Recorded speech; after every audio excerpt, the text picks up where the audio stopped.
Hello guys, welcome to Eclipse Wizardry. Today we have an incredible story for you. What if Parvati's hidden seer magic awakened at 8 and showed Harry Potter as her destined king? If you enjoy the video, please like and subscribe.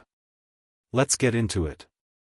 Chapter 1. The night the stars spoke. The monsoon had been going for 3 days straight when Parvati Patil woke up screaming. Not the kind of screaming that comes from nightmares. She'd had plenty of those, the ordinary kind, the ones where you fall or something chases you through dark corridors. This was different.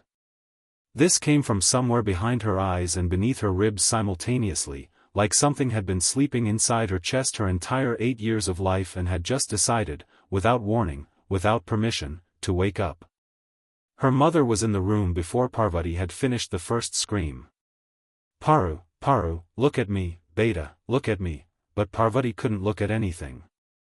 Her eyes were open, she was certain of that, she could feel the burn of the night air against them, but she wasn't seeing her bedroom. She wasn't seeing the pale yellow walls or the glow-in-the-dark stars she and Padma had stuck to the ceiling during the summer, arranged in constellations their father had named for them. She wasn't seeing any of that. She was seeing fire. Not destructive fire, not the kind that destroyed. This fire was the color of the sky right before dawn breaks properly, that precise moment when dark blue bleeds into something too bright to name. It moved in patterns, curling and unfurling like script in a language she didn't know but somehow understood the shape of. And at the center of the fire, standing with his back to her, was a boy. Black hair. Unmistakably untidy, like it had never once been properly combed. Slight, thin, even, in the way that some children are thin not from lack of care but from being built like a wire, all tension and economy of frame. He was wearing clothes that didn't fit him. Even in the vision, even with the fire burning blue and gold around him, she could see the clothes were too large, the sleeves hanging past his wrists. Then he turned. Green eyes. She'd never seen eyes that color before, not in real life, and the vision made them more vivid than real life could manage, lit from within like two pieces of sea glass held up to sunlight. There was a scar on his forehead in the shape of a lightning bolt, ragged and pale, and he was looking at her with an expression that wasn't surprise, wasn't recognition, it was something that sat exactly between those two things, like a word that exists in another language but hasn't been translated yet. He reached toward her. The fire behind him rearranged itself. It wrote something in that language she couldn't read but understood, and the understanding detonated through her like a thunderclap felt in the bones rather than heard. It wasn't a sentence. It wasn't even quite a word. It was a role. A position in a story that was already being written, had always been being written, and she had just been shown the page that had her name on it. Queen. And him, standing there with his terrible clothes and his impossible eyes, king. Parvati came back into her body like falling into cold water. She was sitting upright in bed, her mother's hands on her face, her mother saying her name over and over in a voice that was trying very hard to stay calm and not entirely succeeding. The rain was crashing against the window. Padma was standing in the doorway in her nightgown, 8 years old and already wearing the particular expression she'd wear for the rest of her life in moments of crisis, sharp attention, mouth pressed thin, processing everything at once. I'm fine, Parvati said, and her voice came out steadier than she had any right to expect. Her mother pulled back just enough to look at her properly. Priya Patil was a beautiful woman in the way that some mothers are beautiful, not in spite of their worry but somehow through it, the care worn openly on their faces like jewelry. She was also a witch of considerable talent, had been for 35 years, and she recognized what she was looking at now with a clarity that made something complicated move through her expression. Your eyes, she said quietly. Parvati touched her own face instinctively. What about them? They were gold. Her mother's voice was very careful. For almost a full minute, Paru, they were completely gold. Across the room, Padma made a small sound that was not quite a word but communicated everything. Their father appeared in the doorway behind Padma, Vikram Patil, tall and broad-shouldered and still pulling on his dressing gown, awake in the way that parents are awake at 3 in the morning, which is to say not entirely. He took one look at his wife's face and became considerably more awake. "Priya, she's all right," her mother said, but the words had a question mark somewhere underneath them that she was trying to bury. "I had a vision," Parvati said. The room went quiet except for the rain. Padma stepped fully inside from the doorway. She sat down on the edge of Parvati's bed without being invited, which was the Padma way, not presumptuous, just direct, already doing the thing that needed doing. She looked at her twin with those sharp dark eyes and said, "Tell me." So Parvati told them. She told them about the fire that was the wrong color to be fire. She told them about the boy with the untidy hair and the too large clothes and the eyes like sea glass. She told them about the scar. She told them about the word that wasn't a word, the role that wasn't a title, the feeling of a story with her name already written in it. She told them all of it plainly, the way she told Padma everything, without decoration, without drama, because Padma didn't need either and always saw through them anyway. When she finished, her father sat down in the armchair by the window and looked at her mother in the way that parents communicate entire conversations over the heads of their children. Her mother looked back at him with an expression that said, "I know. I know. I know." "Seer magic," her mother said finally, to the room rather than to any specific person. "I suspected, your grandmother had traces of it, she used to get feelings about things, knew when the post would bring bad news, but this is..." She stopped. Started again. "This is different." "How different?" Padma asked. She was already categorizing, Parvati could see it, already sorting what she'd heard into something she could analyze, because that was how Padma handled the things that frightened her. You broke them down until they weren't frightening anymore, just complicated, and complicated was manageable. Seer gifts usually develop slowly. A feeling here, a dream there. They build over years. Their mother glanced at Parvati with something that was pride and unease braided so tightly together you couldn't separate them. What Para described, a vision that complete, that coherent, with a physical manifestation, that doesn't happen to children. That happens to fully trained seers, and even then not often.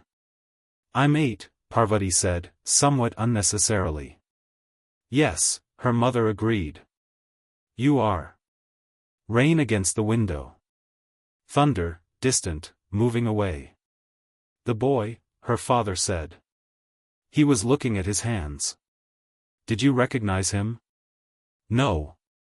Parvati thought about the green eyes. The scar. The way he'd reached toward her.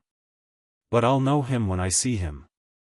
She said it with a certainty that surprised even her, it came out of her mouth with a weight to it, settled and absolute, the way statements feel when they come not from opinion but from knowledge. Her father looked up at her with an expression she couldn't quite read. Her mother made a sound under her breath, something small and complicated. Padma was the only one who looked completely unsurprised. "Right," she said. "So what are you going to do about it?" This was the question that mattered. This was the question that separated what happened next from what would have happened if Parvati had been a different kind of girl, the kind who had visions and trembled, who treated the future as something that arrived at you rather than something you moved toward. Parvati sat up straighter in her bed. Outside, the monsoon eased fractionally, as if the sky was paying attention. "I'm going to prepare," she said. The 3 years between that night and Hogwarts were not quiet, exactly, but they were purposeful in a way that Parvati's life hadn't been before. She had always been good at magic, accidental magic from the age of 4, a book lifting off a shelf here, a crayon drawing itself there, the family cat developing a tendency to follow her specifically no matter how many times it was shooed away. That was normal for magical children. She hadn't thought much about it. She thought about it now. She started in the library.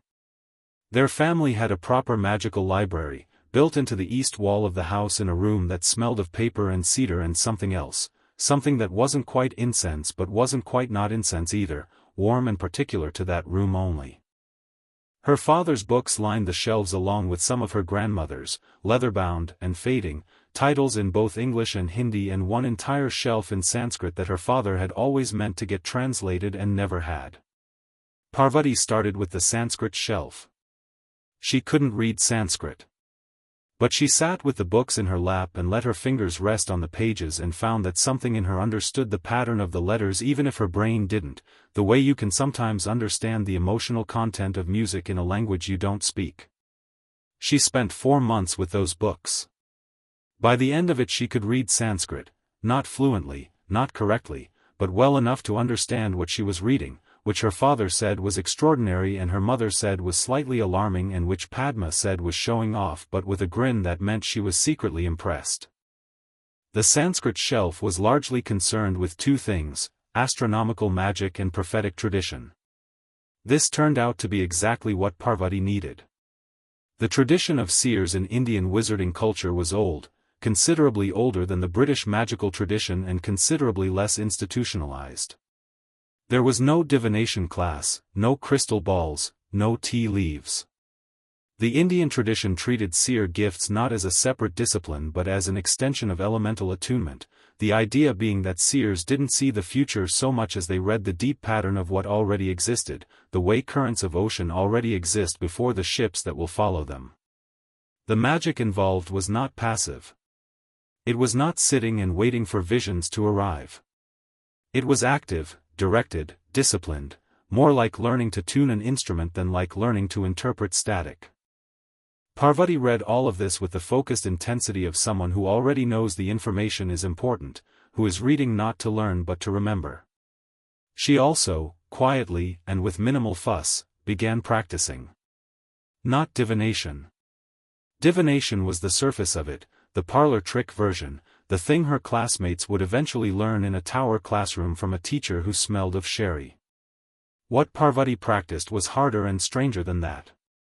She sat in the library at night after her parents thought she was asleep and she worked on what the Sanskrit texts called drishti, deep sight, the active version, the deliberate opening of the seer perception rather than waiting for it to crash over you uninvited the way it had on that monsoon night. It was painful at first. It gave her headaches that lasted 2 days. It made her nose bleed twice and gave her a nosebleed her mother very nearly caught her with, which required some creative explanation. But it worked. By the time she was 9, she could call small visions deliberately. Nothing enormous, flickers, fragments, the emotional texture of immediate events. She knew when their owl was going to arrive before it did. She knew, one morning in October, that Padma was about to drop her mug of chai, and caught it before it left her sister's hand. Padma stared at her across the kitchen table with eyes gone very wide. "Stop doing that," Padma said. "Stop being clumsy," Parvati said pleasantly. By the time she was 10, she could extend the visions further, not just immediate events but things days away, sometimes longer. She learned to distinguish between what she called hard futures, events that had the weight and density of something already set, and soft futures, the kind that shifted and changed depending on what she and other people did. She learned that most of the future was soft. She learned that some of it was not. She filed this away and kept practicing. She also trained in the things that didn't require the seer gift at all, and this was Padma's department. Padma had decided somewhere around the 2nd month of Parvati's library project that if her twin was going to become something unusual, she was going to help with the parts she could help with. Padma's approach to magic was systematic in a way that complemented Parvati's intuitive approach perfectly, and they worked together for 2 years with a seriousness that their father found charming and slightly unnerving. Padma drilled Parvati on theory. Parvati told Padma when she was approaching a problem from the wrong angle before Padma had finished articulating the problem. They fought about it regularly, the way twins fight, immediately, passionately, and resolved within 10 minutes. Their mother taught them both charms. Their father taught them transfiguration. A woman named Mrs. Bhattacharya, who had been their grandmother's closest friend and who was 83 years old and extremely not interested in anyone's nonsense, taught Parvati specifically, at their mother's quiet request, the foundations of combat magic. "You're 8, Mrs. Bhattacharya said on their first meeting, looking at Parvati over half-moon spectacles that she only wore for the express purpose of looking at people over. 9, Parvati said. You're 9. You don't need combat magic. I will, Parvati said. Mrs. Bhattacharya looked at her for a long time. She had the kind of face that had been lived in so thoroughly that the emotions had carved themselves permanent places, laugh lines and frown lines and something around the eyes that was both at once. She said, Your mother tells me you have the gift. I do. Has it shown you something that requires fighting? Parvati thought about the fire, the color of dawn that hasn't broken yet. She thought about the battlefield that the vision had shown her in fragments, not once in a single complete image, but in pieces, like a mosaic she was slowly assembling. She thought about the boy with the green eyes and the things that had been arranged against him, the dark shapes the vision had shown her circling the fire like wolves circling a lit camp. Yes, she said. Mrs. Bhattacharya took her spectacles off entirely. Looked at Parvati with her bare eyes, which were still very sharp. All right, she said. Show me your wand work. Parvati showed her. By the end of the session, Mrs. Bhattacharya had stopped looking skeptical and started looking interested, which was, as Parvati would come to learn, the highest form of compliment the old woman was capable of. They met twice a week after that.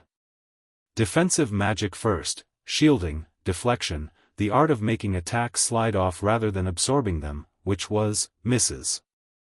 Bhattacharya explained, always more efficient than taking a hit. Then offensive magic, beginning with precision and working toward power, because power without precision is noise and precision with power is language. Parvati absorbed it all and pushed for more. She was not, she thought, doing any of this because the vision demanded it. She had spent a long time sitting with that question, the question of whether she was acting under compulsion, whether the vision had removed her choice by showing her what was coming.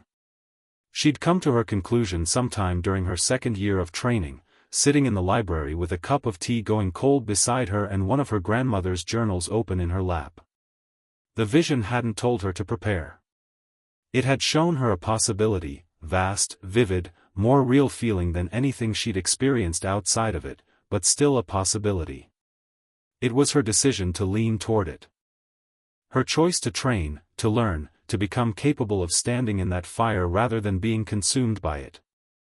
The vision had shown her a door. She was the one choosing to walk toward it.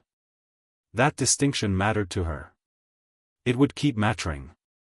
On the night before her 11th birthday, when the owl had long since arrived with a letter printed in green ink on thick cream parchment, addressed to Miss P. Patil, the East Library, Patil House, Pune, with what Padma called, honestly, a bit of an unnecessary precision, Parvati sat on the roof of the house under a sky that had finally cleared after weeks of overcast, and she looked at the stars.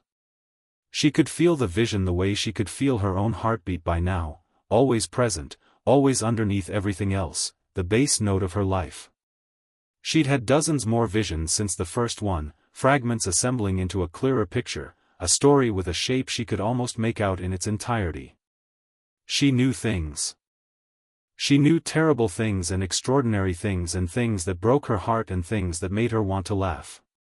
She knew the name of the boy. She'd worked that out eventually, not through the vision directly but through a newspaper her mother had kept from 1981, folded and tucked into the back of one of the family magical history books, with a small article about a miracle and a name. Harry Potter. She looked up at the stars and said the name once, quietly, to the night sky. Testing the weight of it.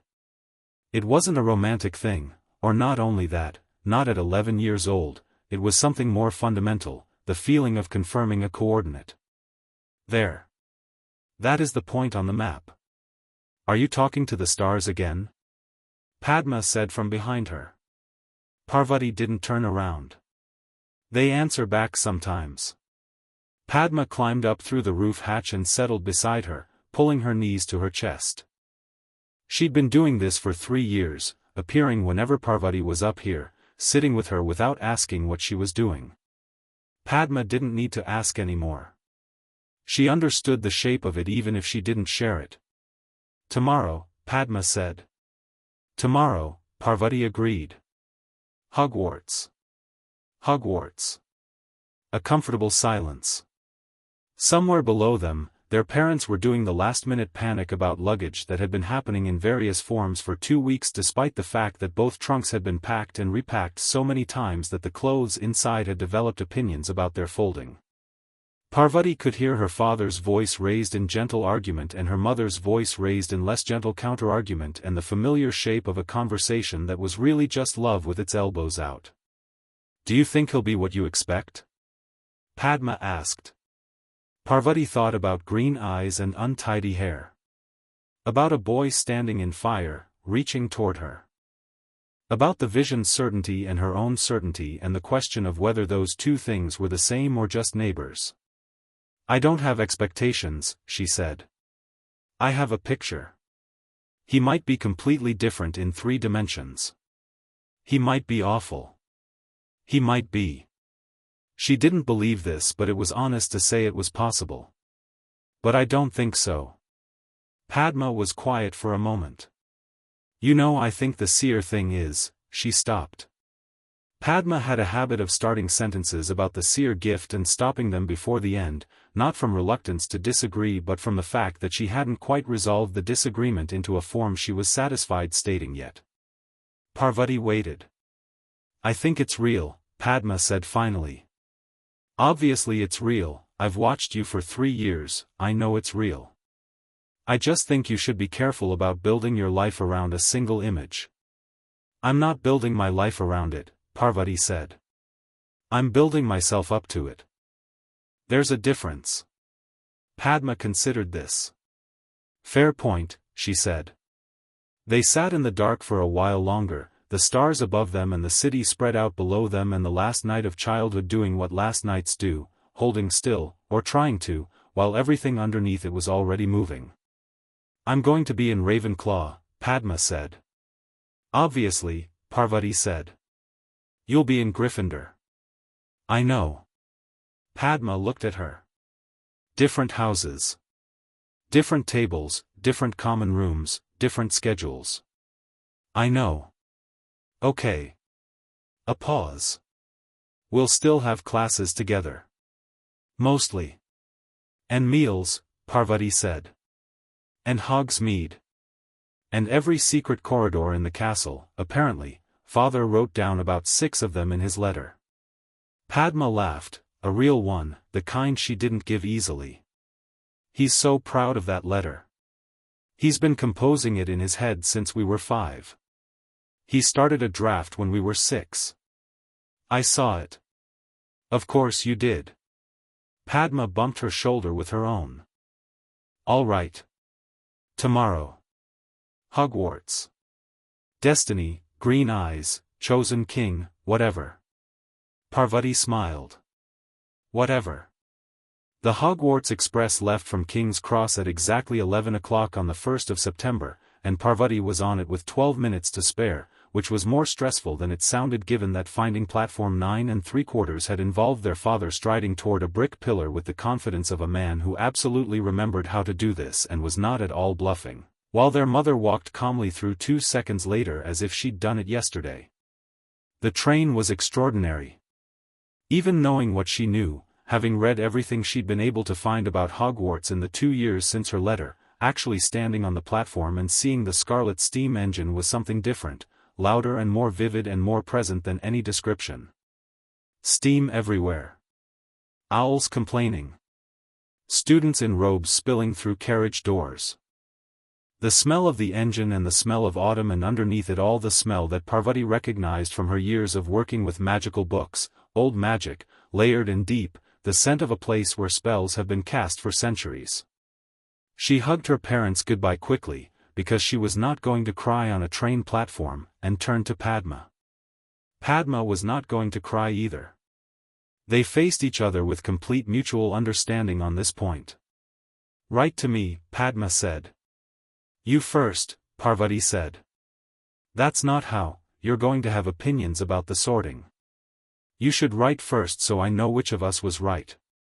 Padma's expression said we both know we'll both be right, but out loud she just said, "Fine."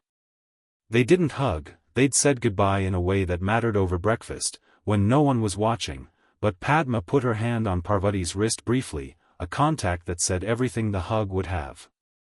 Then Parvati boarded the Hogwarts Express, found a compartment, settled in, and waited. She didn't have to wait long. She heard him before she saw him, not through any seer ability, just through the ordinary function of ears, because the corridor outside her compartment door was producing a sequence of sounds that told a coherent story: a trolley with wheels that needed oiling, a bright cheerful voice selling cauldron cakes and chocolate frogs, then a different voice, male, young, northern accented, saying something she couldn't quite catch, and then a third voice. "Has anyone seen a toad?" A boy named Neville's lost one, a girl's voice. Bossy and bright and extremely sure of itself. But what made Parvati's hand go still on the book she'd been pretending to read was the voice that answered, "Haven't, sorry." It was very ordinary. That was the thing. It was completely unremarkable, polite, slightly apologetic, the voice of a boy who'd been asked a question and answered it honestly. She'd expected, she didn't know what she'd expected. Something weighted with significance, perhaps. A voice that matched the fire-lit, world-altering boy from the vision. This was the voice of someone who hadn't slept particularly well and was doing his best. The compartment door slid open. Harry Potter was the same and completely different from the vision, the way all real things are different from their imagined versions. He was small, even smaller than she'd expected, thin in that wire-taut way, the too large clothes even more apparent in solid reality, second-hand trainers, and a jumper with a stretched collar. He was standing in her doorway because he and the red-haired boy behind him had clearly been looking for a compartment and found hers either empty-seeming or uninviting enough that they'd paused on the threshold rather than coming in. And then he looked at her and his eyes were green, were exactly, precisely the green of the vision, and Parvati felt the entire 3 years of preparation click into place in her chest like a key into a lock, not a triumphant feeling, not a dramatic feeling, just the quiet specific sensation of rightness, of something confirmed. "Oh," he said, seeing her. "Sorry, we were looking for somewhere to sit." "Sit down," she said. Friendly but direct, no ceremony. "There's plenty of room. I'm Parvati Patil." He came in with his trunk, the red-haired boy behind him. "Harry Potter," he said. "And this is Ron Weasley."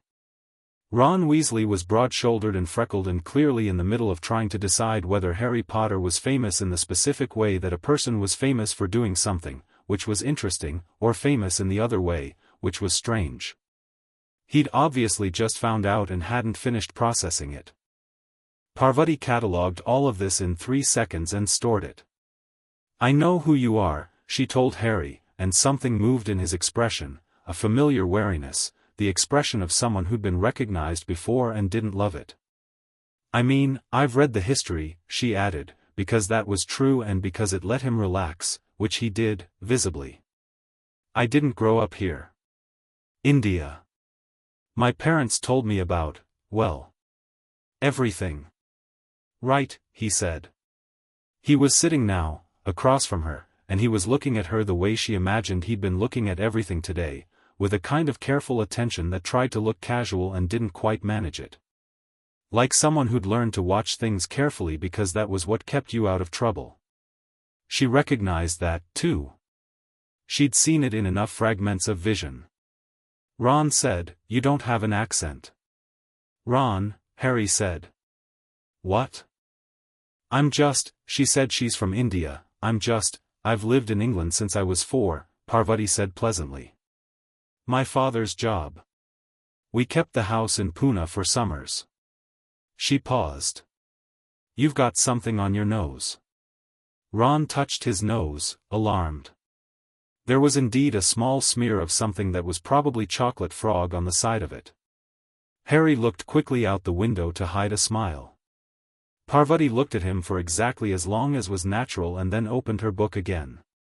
She had learned, in 3 years of preparation, that there was a time for doing things and a time for simply being, and the train was a time for being. The vision hadn't told her to introduce herself to Harry Potter with a declaration. The vision had told her they were going to stand in fire together. That required knowing each other first, and you couldn't rush knowing someone, you could only create the conditions for it to happen. So she read her book and let the train carry them all north, toward the mountains, toward the castle, and the conversation in the compartment meandered through chocolate frogs and famous wizard cards and the question of what the four houses were actually like, with Ron Weasley providing increasingly confident answers that had the flavor of information received via 5 older brothers, some of it almost certainly accurate. Harry asked questions carefully, like someone mapping terrain. Parvati offered commentary when it was worth offering and stayed quiet when Ron's enthusiasm was carrying the room better without interference. She noticed that Harry already had a way of listening that was unusual for 11-year-olds, actually listening, not waiting to speak, making actual contact with what people were saying. She noticed it and it confirmed something she'd suspected from the vision's fragments, that the thing about him wasn't the scar or the prophecy or the terrible weight of being famous before he'd earned it. The thing about him was that he paid attention. That was rarer than it sounded. She'd met a lot of people who looked but didn't see. He saw. The girl from the corridor appeared around the middle of the journey, bushy-haired, bright-eyed, a book already open in her hand, and inserted herself into the compartment with the efficiency of someone who had decided this was the right compartment and was simply implementing that decision. Hermione Granger. Parvati had been half expecting her, though not by name. The vision had shown her flashes of a girl beside Harry in the fire, dark-haired and intense, loyal beyond most people's capacity for loyalty. She filed Hermione Granger in the same place she filed Ron Weasley, important, real, worth knowing. The mountains rose outside the window. The light changed. When the train stopped and they all filed out into the cold September dark, Parvati fell into step a little behind Harry in the crowd, not adjacent but near, and watched him take his first look at Hogwarts across the black water of the lake. The boats rocked gently. The castle blazed above them on its cliff, lit from within, towers rising against the first stars of the term. Harry stood perfectly still for a moment. The lake reflected his face and the castle above and the stars above that, and Parvati, without calling on the Seer gift at all, just watching, saw him understand something. Not consciously, not in any way he could have articulated standing in a boat at 11 years old.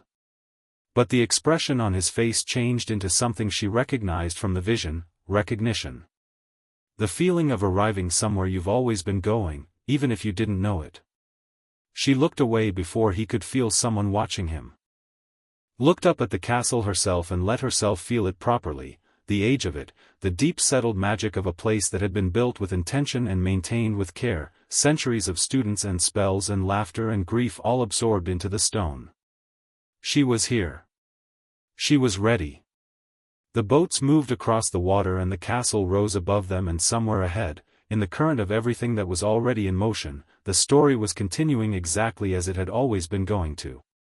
Parvati put her hand in the water once, just for a second, just to feel the cold, and looked up at the stars. They were the same stars she'd sat under the night before. The same ones her grandmother had read, that the Sanskrit books had mapped, that the vision had burned into her from the inside out 3 years ago on a monsoon night when something sleeping in her chest woke up. Hello, she thought at them. Somewhere ahead, Harry Potter stepped out of his boat and set his feet on the shore of Hogwarts for the first time. The story had begun. Chapter 2, The Boy in the Vision. The Sorting Hat smelled like old wool and dust and something underneath that, something that was almost a memory, the sensation of a thought that wasn't yours pressing against the inside of your skull. Parvati sat on the stool and felt it settle over her head and had exactly 3 seconds of ordinary first-year nervousness before the hat spoke. Well, it said, and its voice was dry and interested in the way of something very old that doesn't get surprised often but is surprised now. You're unusual. She didn't say anything. She'd learned, in 3 years of practicing Seer work, that when something was speaking to you from inside your own head the best thing to do was listen first. Seer gift, that's plain enough. Strong one. Stronger than I've seen in quite some time, actually. And trained, which is rarer still. A pause, the hat seeming to move through her memories the way fingers move through files, quick, practiced, not unkind. 3 years of preparation. You knew you were coming here. I knew I was coming somewhere, she thought back at it. Honest. Good. It rustled, settling. Ravenclaw would suit the scholar in you. The hunger for knowledge, the discipline. But knowledge isn't why you trained, is it? You trained because something showed you a war. She waited. Gryffindor, the hat said, and somehow it didn't sound like a verdict. It sounded like a confirmation. You already knew. Gryffindor, it shouted to the great hall. She pulled the hat off, handed it to Professor McGonagall's waiting hands, and walked to the Gryffindor table without looking at anyone in particular. She sat down. The table applauded. She folded her hands on the wood in front of her and watched the rest of the sorting with the particular attention of someone filing away information she'll need later. She watched Ron Weasley's brother, one of several, she'd gathered, start a cheer that was slightly too loud and slightly too enthusiastic in the way of people who have strong feelings about family reputation. She watched a pale blonde boy named Draco Malfoy go to Slytherin with an expression that made it clear the hat had barely finished the S before he'd have been offended, and she watched his face rearrange itself into satisfaction that was also somehow contempt, which was a complicated achievement. Then Harry Potter sat on the stool. The hall went quiet in the specific way that large rooms go quiet when many people are doing the same thing at once, which is to say it didn't go fully quiet at all. It went to the lower register of breath and whisper, the sound of a crowd holding itself in check. The hat sat on Harry's head for a long time. A very long time, longer than anyone else's had been. Parvati could feel it, faintly, at the edge of her awareness, not what the hat was saying but the quality of the conversation, the texture of it. Something was pushing back against something. The conversation had friction. When the hat finally called Gryffindor, Harry pulled it off so fast it was almost rude, and walked toward the Gryffindor table with his head down, and Parvati noticed two things simultaneously. The twins from Ron's family were starting a cheer that involved shouting his name in a way Harry visibly wished they wouldn't, and Harry himself, sitting down across the table and a few seats down, looked less triumphant than he looked relieved. Not the relief of someone who got what they wanted. The relief of someone who'd been arguing about something and won. She stored that too. The common room was round and warm and busy, older students reclaiming their corner territories with the efficiency of people who'd spent the summer organizing exactly this reclamation. Parvati stood just inside the portrait hole entrance and took it in for a moment, the red and gold, the fire roaring in the grate, the particular Gryffindor energy that she'd read about but couldn't quite have imagined, which was the energy of people who defaulted to loud as a first setting and considered it a virtue. She liked it immediately. She also, within the first 6 minutes, acquired a roommate. Lavender Brown arrived at Parvati's side through a process that involved no formal introduction and no particular transitional moment. She simply appeared, as if she'd always been standing there, a girl with sandy blonde hair and wide bright eyes and the kind of cheerful confidence that came not from arrogance but from a fundamental certainty that the world was generally interested in what she had to say. She was, Parvati gathered in roughly 4 sentences, extremely interested in divination, extremely excited about Hogwarts, and extremely decided about the fact that she and Parvati were going to be friends. Parvati found this efficient. She'd been wondering how to acquire allies and Lavender Brown had simply sorted it herself. "You're from India," Lavender said. "Does that mean you know actual divination?" "Like real divination, not the tea leaf stuff. My gran reads tea leaves but she mostly uses it as an excuse to drink tea." "Somewhat," Parvati said. "More the theory than the practice." "The practice takes time." Lavender looked at her with the expression of someone who has identified a person of interest. "Right. We're sharing a dormitory. I saw the list. You should know I talk in my sleep sometimes, according to my sister, but she's a liar, so." "I'll let you know," Parvati said. Lavender grinned. "We're going to get on fine." Across the common room, Harry had found Ron and they were both looking slightly stunned by the whole situation in the way that people look stunned when reality has exceeded what they'd prepared for. Ron was already talking, he talked like breathing, it seemed, the words just arriving continuously, and Harry was doing the listening thing Parvati had noticed on the train, actually attending to it. Hermione Granger was sitting by herself near the fireplace with a book, conducting a careful study of not minding that she was sitting by herself, which was not quite the same as not minding. Parvati filed all of this and went to bed. The thing about Hogwarts was that it was alive. Not metaphorically. Not in the way people meant when they said a city was alive or a building had personality. The castle was genuinely, physically alive. It breathed, it shifted, it rearranged its corridors with the cheerful arbitrariness of a very old entity that has been given one task: contain magic, educate children, and filled the rest of its considerable intelligence with interior decoration decisions. Parvati had 3 days of getting lost before she understood the pattern of it, which was that there was no fixed pattern, just tendencies. The castle responded to intention. If you knew where you were going with confidence, it generally helped you get there. If you were uncertain, it found the situation interesting and made things worse. She walked through it in those first days with her seer sense barely open, not pulling visions, just feeling the shape of the place. Centuries of magic, layers of it, some of it still active and some of it just residue, the way very old houses retain the habits of the people who lived in them. She found the library on day 2 and spent 3 hours in it and came out knowing where the restricted section was, what was in it roughly, and how to get a pass for it, information that would be useful eventually but wasn't urgent yet. What she was more interested in those early weeks, was observation. Harry Potter in 3 dimensions was considerably more complex than the fragments the vision had assembled. He was funny, genuinely, quietly funny in a way that surprised her, because the history made him sound tragic and solemn. He deflected with humor the way other people deflected with silence.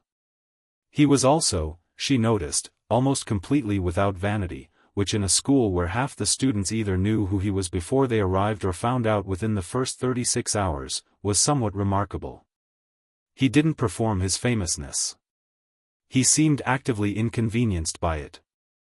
She also noticed, and this was the observation that mattered, that he was considerably more capable than the people around him seemed to register. In charms, 3 weeks in, they practiced Wingardium Leviosa in the standard first-year progression. Most students flicked and swished their way to feathers that wobbled and occasionally lifted. Harry, on his 3rd attempt, had his feather 3 feet in the air and holding, and then, as if he'd noticed it was too high, brought it back down with a controlled descent that absolutely no one in the class was supposed to be able to manage yet. He didn't say anything about it. He just noted in his workbook what had happened.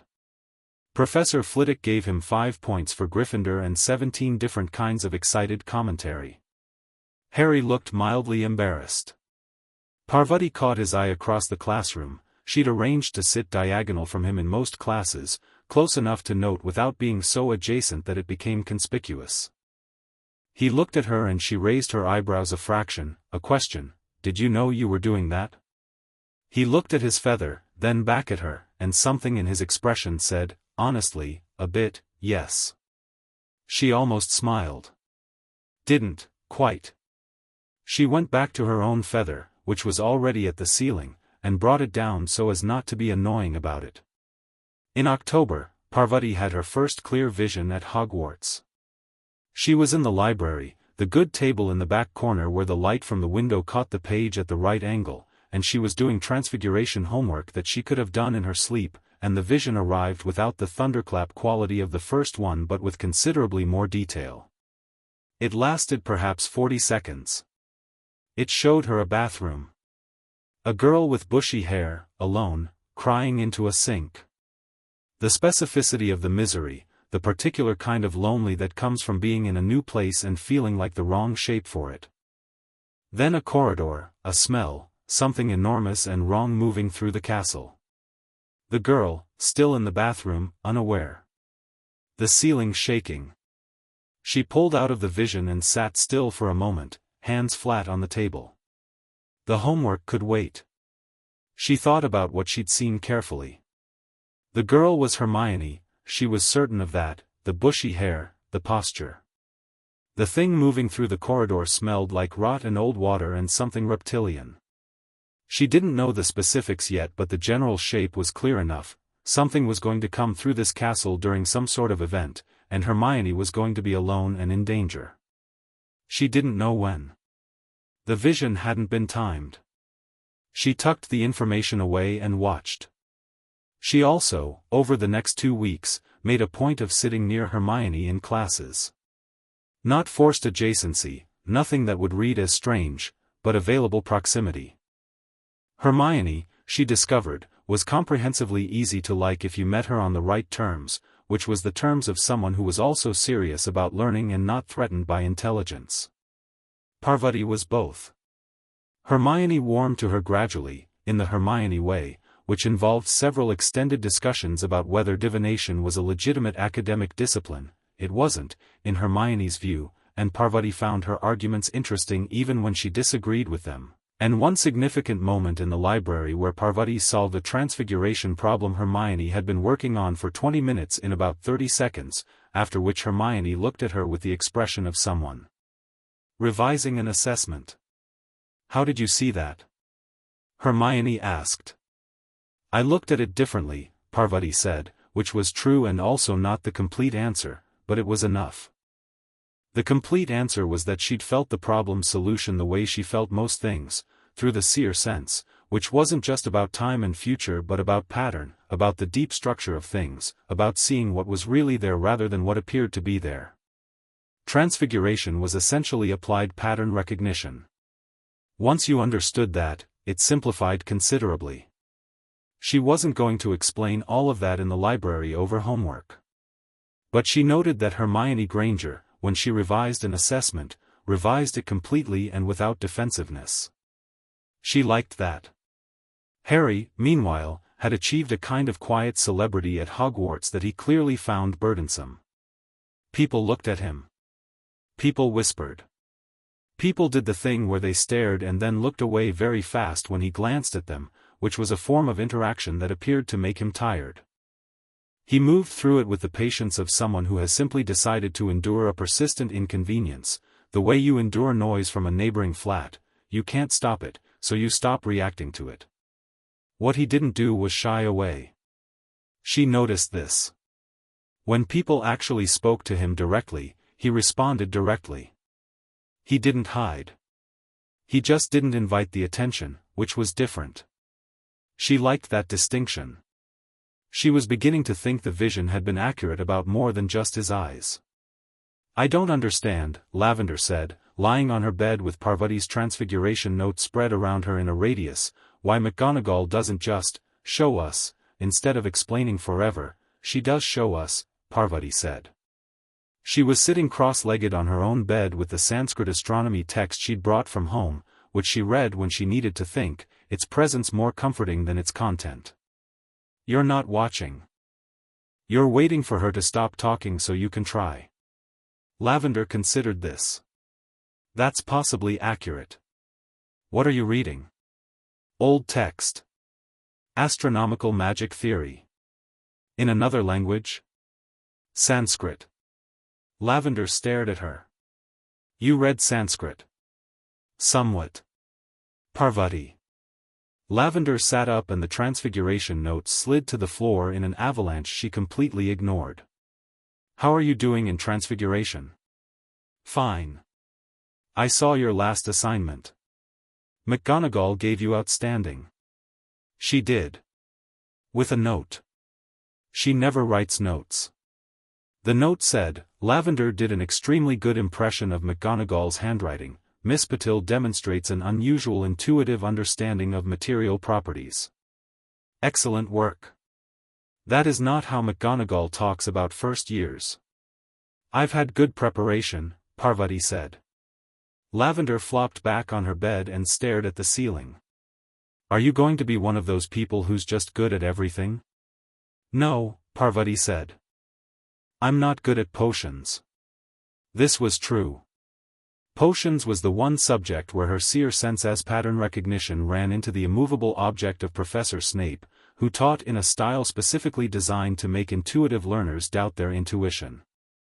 Everything in his classroom was delivered as something to be memorized and reproduced exactly, and while Parvati understood the reasoning, precision in potions mattered, wrong quantities could be catastrophic, the atmosphere of deliberate dread he cultivated made it genuinely harder to think.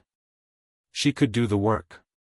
She just didn't enjoy it, and she scored well rather than brilliantly, and she noticed that Harry was in a similar situation for different reasons. Snape had it out for Harry in a way that was barely professional. He targeted him in class, questioned him on readings he'd had no way to prepare for on the first day, deducted points for things he'd have ignored in other students. Parvati watched this over several weeks and developed a considered opinion of Snape that she kept entirely to herself. The opinion was, complicated, dangerous, worth understanding. Not a villain. Something more interesting and less comfortable than that. A man who was carrying something old and heavy and hadn't found a way to put it down, and was making certain people pay for the weight. She didn't share this analysis with Harry, who had formed his own opinion that was considerably simpler and equally understandable given that he was the one being targeted. The vision clarified itself on a Tuesday in late October.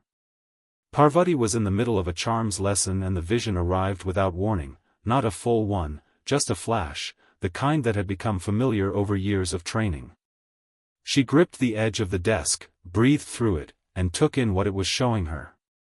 Hermione. The bathroom. Tonight. She breathed out. Let the lesson finish. Made a decision. At lunch she sat across from Harry and Ron in the way she'd been doing occasionally since the train, not forcing it, just not avoiding it either, letting the proximity be normal. Ron was animatedly telling Harry something about broomsticks and Harry was eating in the efficient way of someone who never quite lost the habit of eating quickly, the habit of uncertain food security, and neither of them had noticed that Hermione had walked past the Gryffindor table to the exit. She's gone, Parvati said, not loudly. Harry and Ron both looked up. Ron's face did something complicated that told its own story about what had happened earlier in Charms. She'd heard the tail end of something, Hermione's voice saying books and cleverness in the hallway while crying was walking away from her. She hadn't had the full context then. She had it now. She's upset, she said, keeping her voice neutral. Something was said. Ron went slightly red. Harry looked at Ron and then at the table with the expression of someone conducting a rapid internal accounting of the morning's events. The bathroom by the second-floor landing, Parvati said. She's been in there a while. How do you, Ron started. Harry was already standing. Parvati didn't follow immediately. She gave it 2 minutes, during which the Halloween feast announcements were going on and the smell of food was rolling through the great hall in waves, and then she felt it, the edge of the vision sharpening, the rotting damp reptilian smell that wasn't a smell but a seer's reading of what was in the air. She stood up. She walked quickly and then she was running, because the vision had not been vague about the danger rating of this, and she turned the corner to the second-floor corridor and walked directly into the aftermath of a troll. Not the aftermath of the troll. The troll was still there. It was enormous. This was obvious.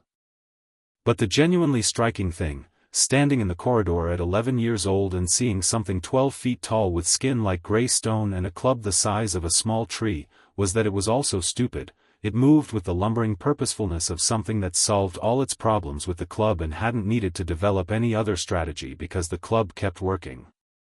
It was wedged into the doorway of the girls' bathroom. It had been in the bathroom. It had made the wall situation inside the bathroom considerably worse. From inside, she could hear Hermione. Alive. Terrified, but alive. Harry and Ron were both there. Harry was doing something impulsive and she could see the calculus of it happening in real time on his face. The weighing of this is an extremely dangerous situation against someone I know is inside it. The second side of the equation was winning, which it was apparently always going to win, which was the thing about him. He jumped on the troll's back.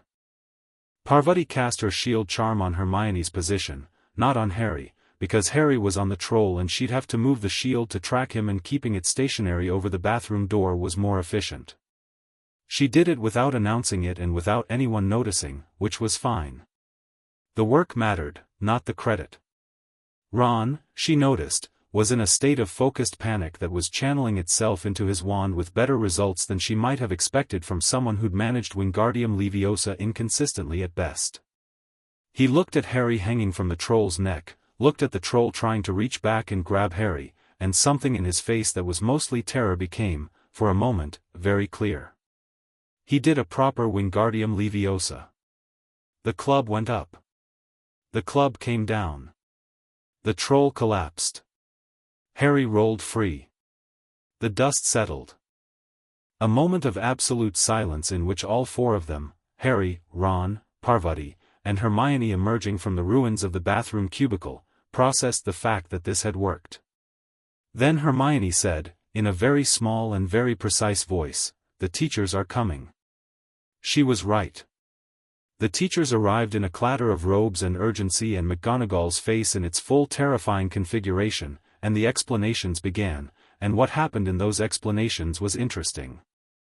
Hermione Granger, who had spent a month at Hogwarts being correct about everything and apparently failing to make it endearing, stood up and told a flat lie for the benefit of the three people who had come to help her, and in doing so revealed something about herself that her month of correct answers had obscured. She was loyal, bone deep, to the people who showed up for her. McGonagall still took 5 points from Hermione. She also gave Harry and Ron 5 points each. Parvati received nothing in the accounting, having arrived after the main event and not been specifically mentioned, which was entirely acceptable to her. She hadn't come for points. She had come because she'd seen it coming. When the teachers had gone and the four of them were standing in the corridor with the unconscious troll and the debris of the bathroom and the particular silence that follows intense danger, Hermione looked at Parvati. "You were there," she said. "I walked past on the way to the feast," Parvati said. "I heard the noise. You put a shield on the doorway." A beat. Hermione had noticed. Of course Hermione had noticed. "I wasn't sure the troll would fit through it," Parvati said. "I was buying time." "That's a third-year charm." "Is it?" She paused. "I had good preparation." Hermione looked at her with those sharp brown eyes that categorized everything and were now categorizing this and putting it somewhere that would be retrieved later. "Thank you," she said finally. Harry was looking at Parvati too. He'd been covered in troll smell and troll debris, but he'd caught the conversation between her and Hermione, and he was doing the attention thing, the seeing thing, and she could feel him revising something, adjusting the picture of who she was. She gave him a simple nod. Friendly, direct, nothing waited. "Come on," she said. "The feast will still be going." November brought the Quidditch season and Harry Potter on a broomstick, which turned out to be a different thing entirely from Harry Potter on the ground. Parvati was not one of those people who went to Quidditch solely for social reasons. She went because she understood it as a form of tactical problem-solving, 11 players, 6 scoring positions, 2 sets of moving targets, and 1 game-ending catch that could override any point differential, which was mathematically insane and strategically fascinating. She had opinions about it. Lavender, who went entirely for social reasons and had adopted the Gryffindor Quidditch team as a personal emotional investment, found Parvati's tactical commentary both baffling and compelling. "You're watching it wrong," Lavender told her at the first match. "You're supposed to watch the chasers." "The chasers are a distraction," Parvati said. "The match lives or dies on the seeker. Watch the seeker." So they watched Harry. He was better than good. He was natural, which was not the same thing as trained. Trained was deliberate, had seams you could see. Natural was seamless, was the body and the broom thinking together without translation. He moved on the broom the way some people moved in conversation, without self-consciousness, purely in response to what was in front of him. At one point he went into a dive that made half the stadium stop breathing and came out of it 30 feet lower than he'd started with his fist closed around the snitch, and the crowd exploded.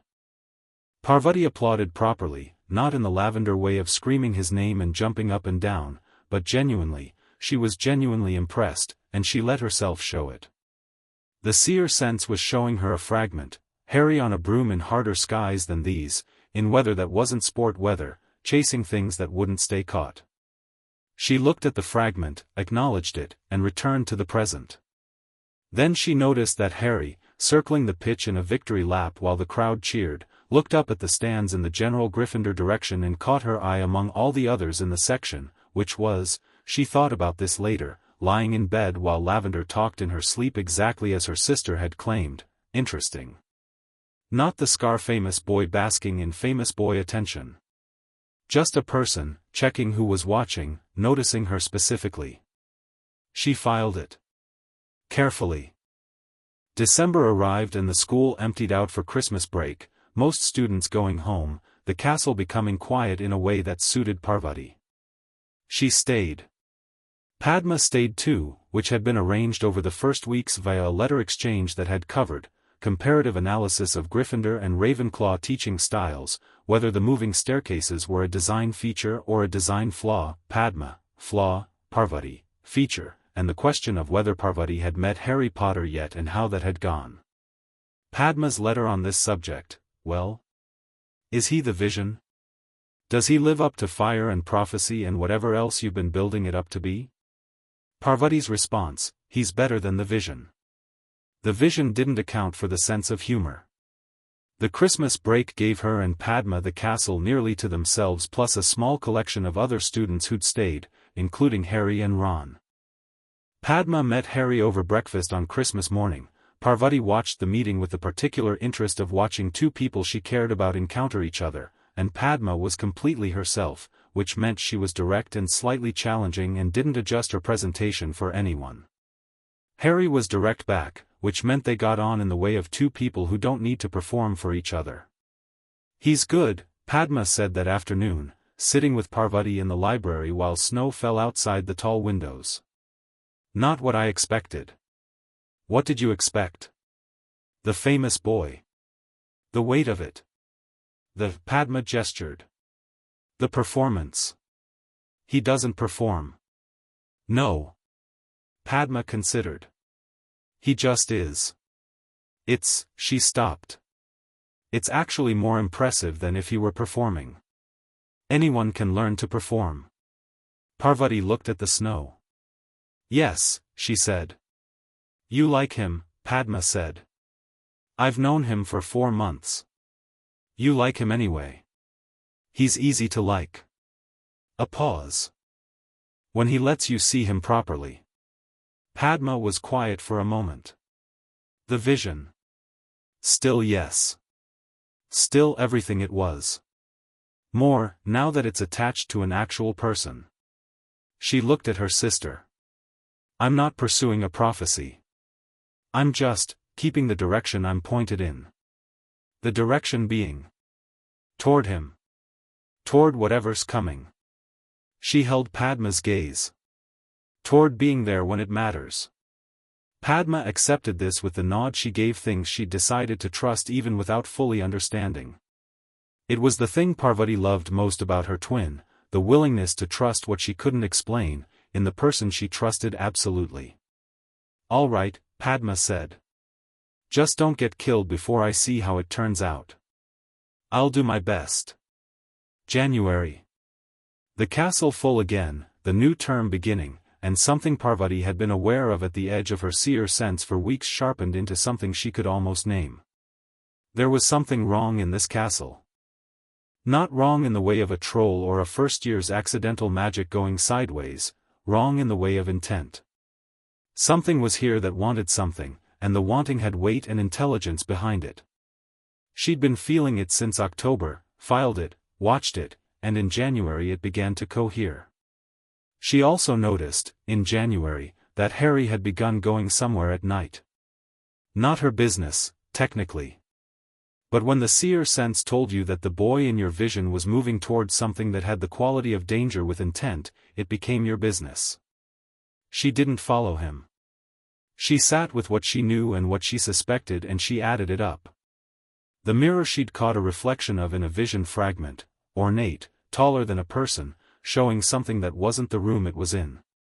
The dog she'd seen in another fragment, massive, 3-headed, standing over a trapdoor. The sense of something below the school, protected, wanted by the wrong kind of intelligence. The Philosopher's Stone. She'd read enough to put it together, and once she'd put it together she sat with the implications and thought about what, if anything, she could do about it. She couldn't stop Harry from investigating. She didn't want to. The investigating was right, there was genuinely something wrong and Harry's instinct toward it was correct.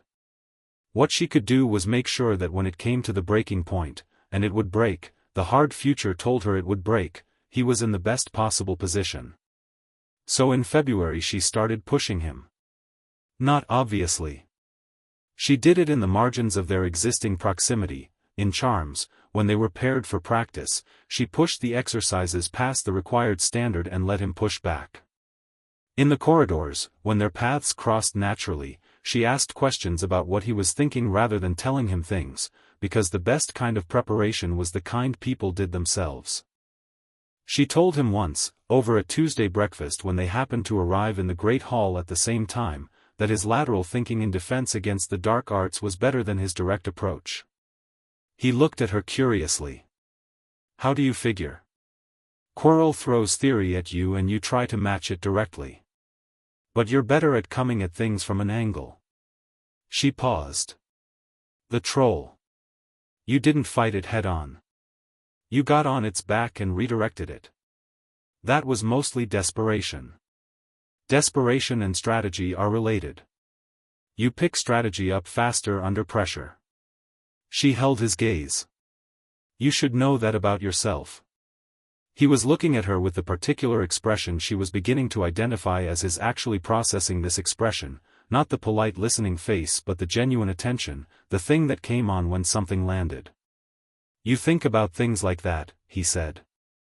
How people fight. How they think. Yes. Why? She considered how much of the truth to give him and decided, enough. Because it seems like it'll be important, she said. Later. He looked at her for a moment longer and she could see him deciding whether to ask a follow-up and deciding against it, which was its own form of intelligence, knowing when the information given was enough and not pulling at it. Right, he said.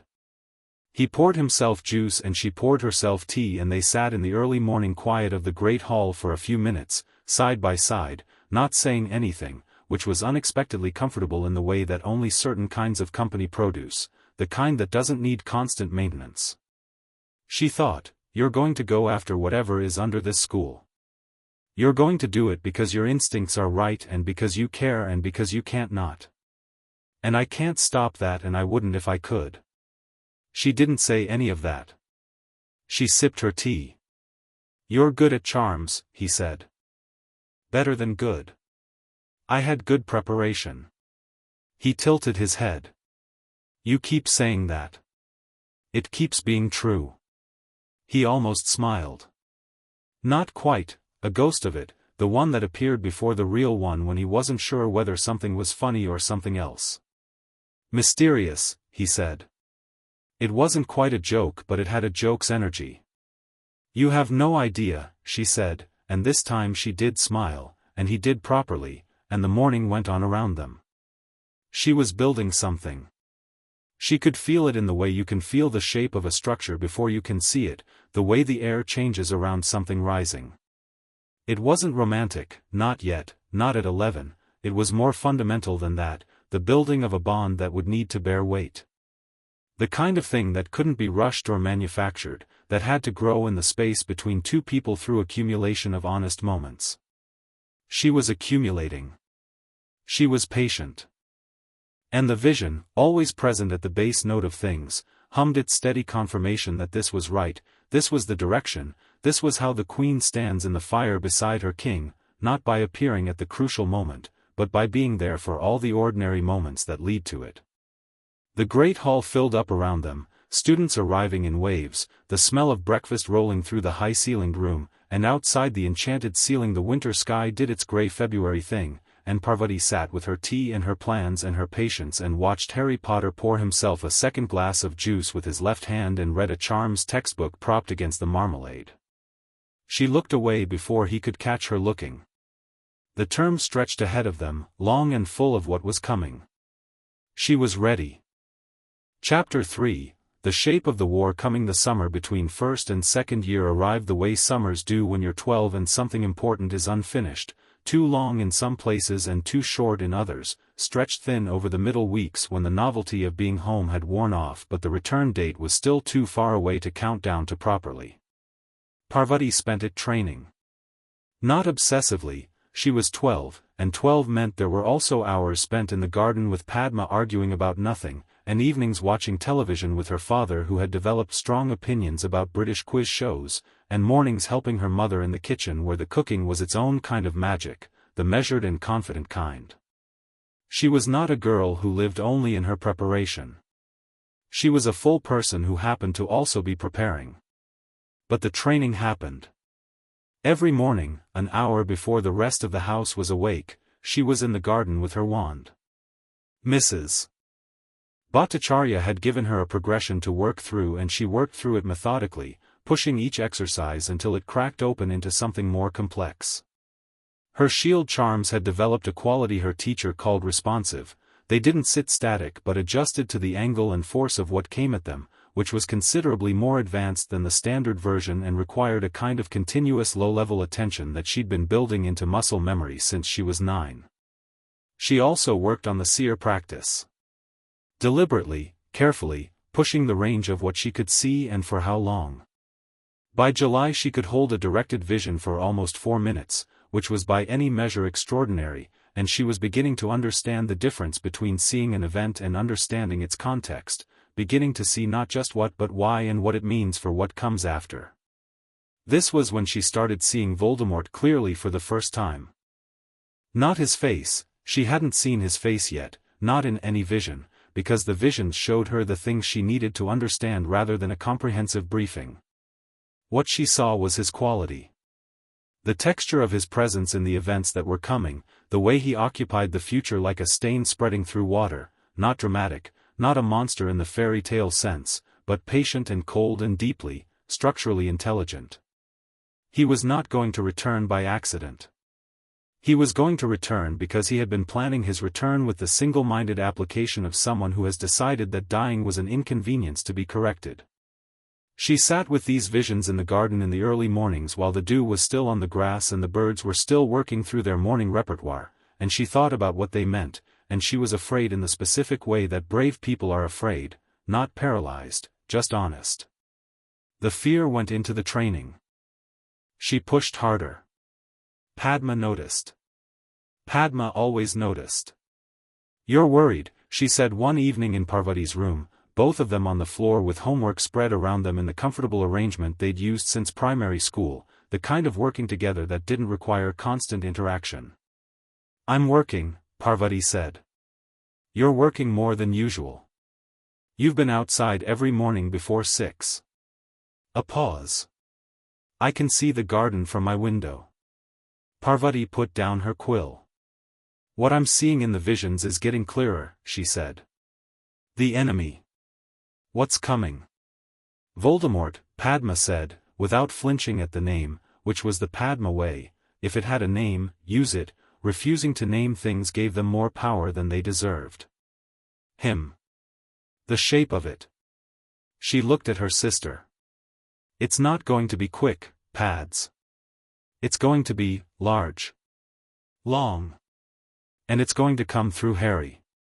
Padma was quiet for a moment. "And you. And me. And us?" Her voice was even but her eyes weren't. "I don't know yet. I see you in fragments. Near things." She held Padma's gaze. "Not in the worst ones." Padma absorbed this with a stillness that didn't mean she wasn't feeling it. Then she picked up her quill again. "Keep training," she said. "I'll help where I can." "I know you will." They went back to their homework and the summer evening went on outside the window, warm and ordinary, giving nothing away. September arrived and with it Diagon Alley, which was chaotic in the particular way of public places during peak season, shoulder to shoulder in the narrow streets, owl cages and cauldrons and someone's familiar getting into someone else's shopping.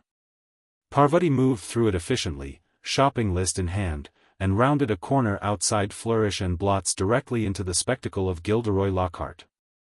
He was signing books. More specifically, he was signing books in the center of a crowd that had arranged itself in concentric rings of varying enthusiasm, the outer ring being mostly people who'd ended up there by accident and hadn't quite found an exit, the inner ring being people who'd come specifically and were sustaining a level of excitement that Parvati found intellectually puzzling. Lockhart himself was golden-haired and extremely conscious of the light hitting his profile at its best angle and projecting a charm that had about it the quality of a practiced thing, smooth and consistent and a fraction too warm, the smile of someone who'd spent years calibrating the exact voltage of his charisma. Her seer sense gave her a single image, a blank space where a memory should be. She filed that away and bought her books from the stack a harassed shop assistant was pressing into people's hands, and turned to go, and saw Harry.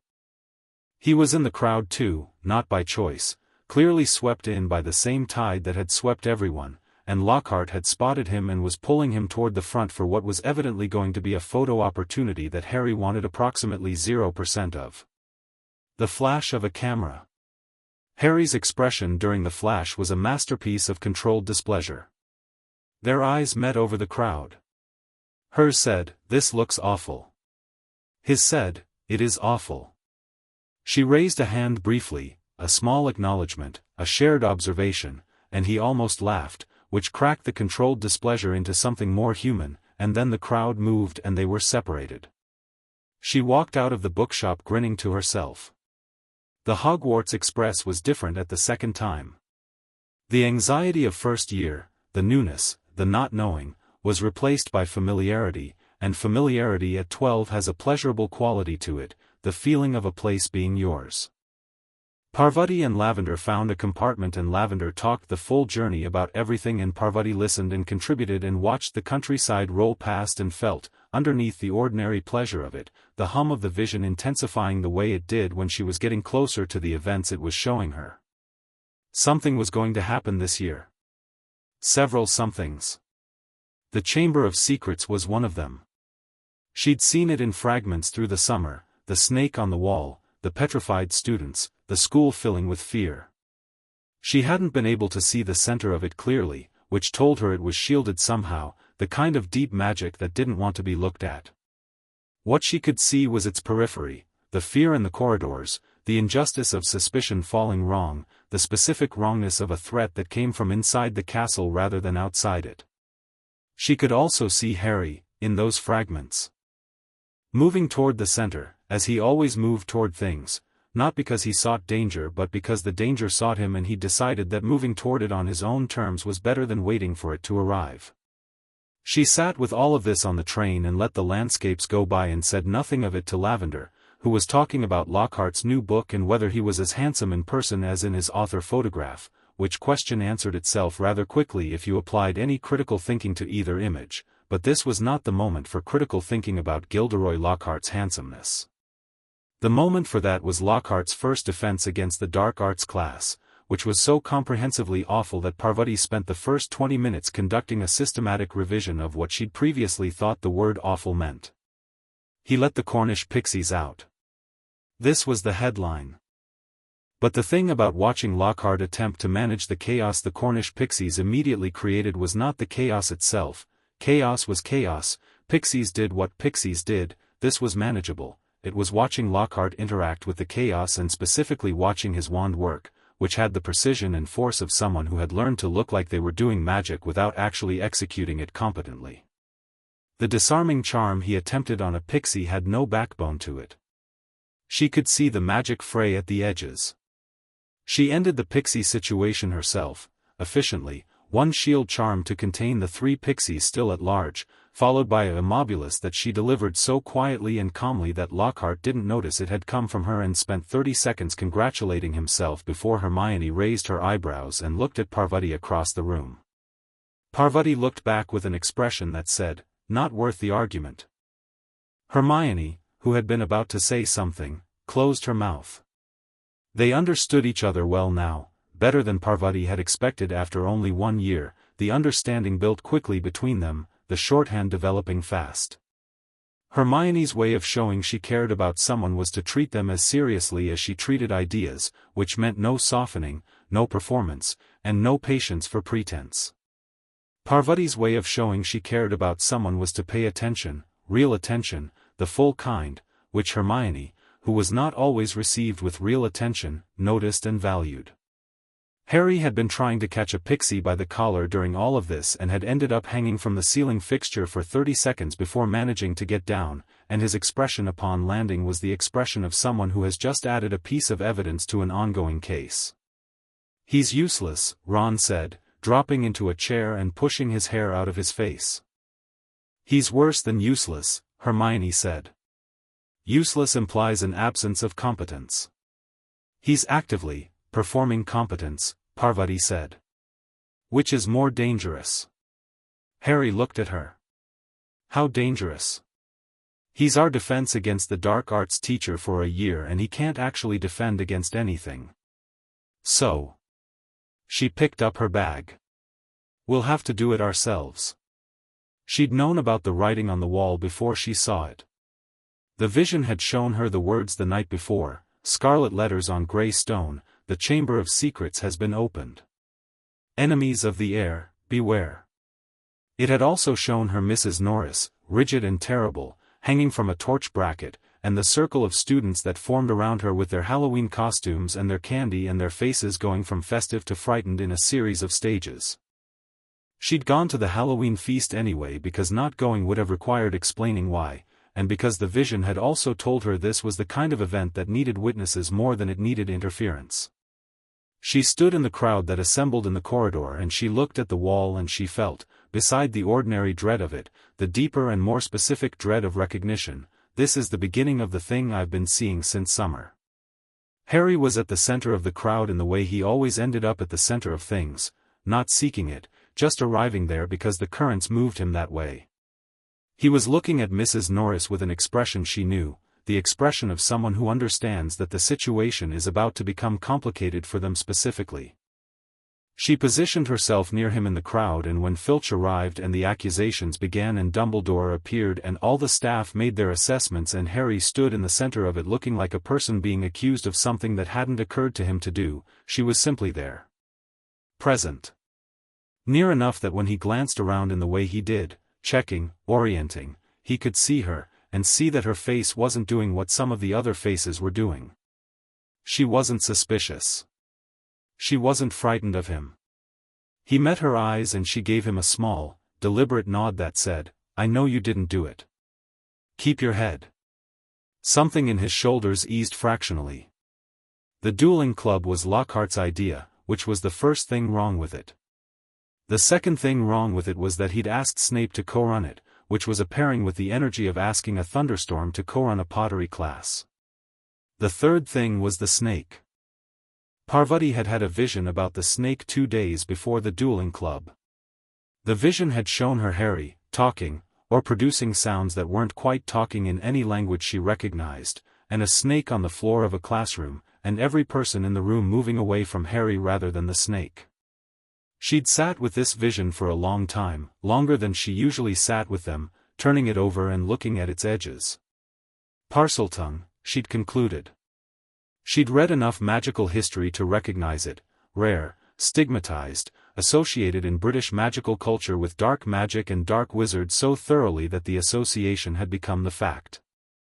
She also knew, from the vision's context, that Harry didn't know he was doing it. She was thinking about this when she arrived at the dueling club and found a large portion of the school crowded into the great hall in various states of anticipation. The demonstration between Lockhart and Snape told everyone what they needed to know about Lockhart's actual dueling ability within approximately 45 seconds. Lockhart hit the floor. Snape extended a hand with the expression of a man who is being very restrained about being unsurprised. When the student pairings began, Parvati with a third-year Hufflepuff who was earnest and not particularly dangerous, which she resolved quickly and cleanly with a shield and a disarming charm that didn't embarrass him but definitely concluded the exercise, she watched the rest of the room out of the corner of her attention. She watched Malfoy conjure a snake. She watched Harry step forward when the snake turned toward Justin Finch-Fletchley. She watched his mouth open and she heard, not quite heard, something between hearing and feeling, the Parseltongue come out of him, and she watched every face in the room change. Harry didn't hear it happen. That was the terrible thing about it. He stepped back thinking he'd said something sensible and clear, and everyone was looking at him like he'd said something monstrous, and his face showed the moment of confusion and then the dawning horror of understanding that something had gone wrong but not what. Parvati was already moving. Not dramatically, she didn't push through the crowd or shout his name. She moved to the periphery of the circle that was forming around him and let herself be visible, let her face communicate clearly. Not horror.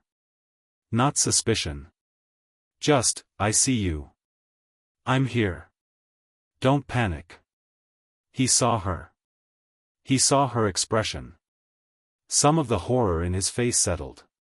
She walked out with him and Ron when the room broke apart, keeping pace, and when Ron said, "You talked to it in Parseltongue, mate, you spoke to the snake," with the particular mixed message expression of someone who finds this both alarming and genuinely fascinating, Parvati said, from Harry's other side, snake language. "You know you were doing it?" "No," Harry said. His voice was controlled in the specific way of controlling something that wants to shake. "That's what I figured." She kept walking. "It's genetic, most likely. Inherited. You didn't choose it, it came through you." She paused. "Whatever association people have with it, that's history, not you." Harry looked at her sidelong. "You're not bothered." "I'm not bothered by accidents," she said simply. "I'm bothered by intent." He absorbed this. "Hermione says, Hermione's doing the research on the history right now, I'd wager. Check with her tomorrow. She'll have 3 books and a theory." She glanced at him. "The theory will be good." He almost managed to smile. Winter. The school contracted around the fear the chamber was generating, corridors emptier after dark, students moving in groups, the whispering accumulating into something that had the quality of a mob building itself slowly, looking for a shape to take. The petrifications came one by one. Colin Creevey first. Then others. And with each one, Harry's name entered the whisper network in new configurations, not violent accusation mostly, just the ambient question of could it be, which was its own kind of assault. Parvati watched this happen and felt a specific, cold fury about it that she kept internal because demonstrating fury at 12 in a school hallway was not strategically useful. She directed it instead into 2 things, continued training, and a quiet, systematic campaign of counternarrative wherever she could manage it. Not defending Harry loudly in the corridors, that would have had the opposite effect, drawing attention, creating the impression there was something that needed defending. Instead, measured, confident statements in conversations where his name came up, treating the accusation as too insubstantial to merit full engagement, the way you treat a foolish rumor in a tone that communicates exactly how foolish it is without saying so directly. Lavender was useful here. Lavender's social circulation was enormous. She talked to everyone, moved through every friendship cluster in Gryffindor and most in the other houses, and she had the gift of making her opinions feel like reasonable consensus rather than individual positions. Parvati had explained, carefully and without melodrama, that the accusations about Harry were baseless, that the evidence pointed elsewhere, and that the chamber had a history that predated Harry by decades. Lavender had listened, processed, and deployed this information in her natural habitat with results that were measurable in how the whisper network shifted. Harry didn't know about any of this. That was fine. It wasn't done for his knowledge of it. It was done because the vision had shown her the cost of isolation, how it carved into him, and she was not willing to stand by and let it happen when she could do something about the edges of it. She also started working with him more directly. The dueling club had given her a clear picture of where his offensive magic stood, powerful, instinctive, sometimes spectacular, and structured the way self-taught things are structured, which is to say with brilliant peaks and unexpected gaps. He could produce a disarming charm that hit harder than most third years could manage. He also had moments where his precision slipped under pressure, where the gap between instinct and technique showed. She didn't formally propose anything. She just started appearing near the practice rooms when she knew he was there. The third time she appeared, Harry looked up from where he'd been practicing Expelliarmus on a wall target and said, without particular preamble, "Are you going to come in or keep watching from the door?" She came in. "You're pulling to the left," she said, coming to stand beside him. On the second syllable. "Your wrist does this," she mimicked the motion, a small unnecessary rightward compensation. "You're correcting for a kick that isn't there." He tried it again without the correction. The disarming charm hit dead center with a crack that left a scorch mark she thought Professor Flitwick might have strong feelings about later. "Better," she said. "How do you know that?" he asked. "I watch how people do things," she said. "I have since I was small." She picked up her own wand.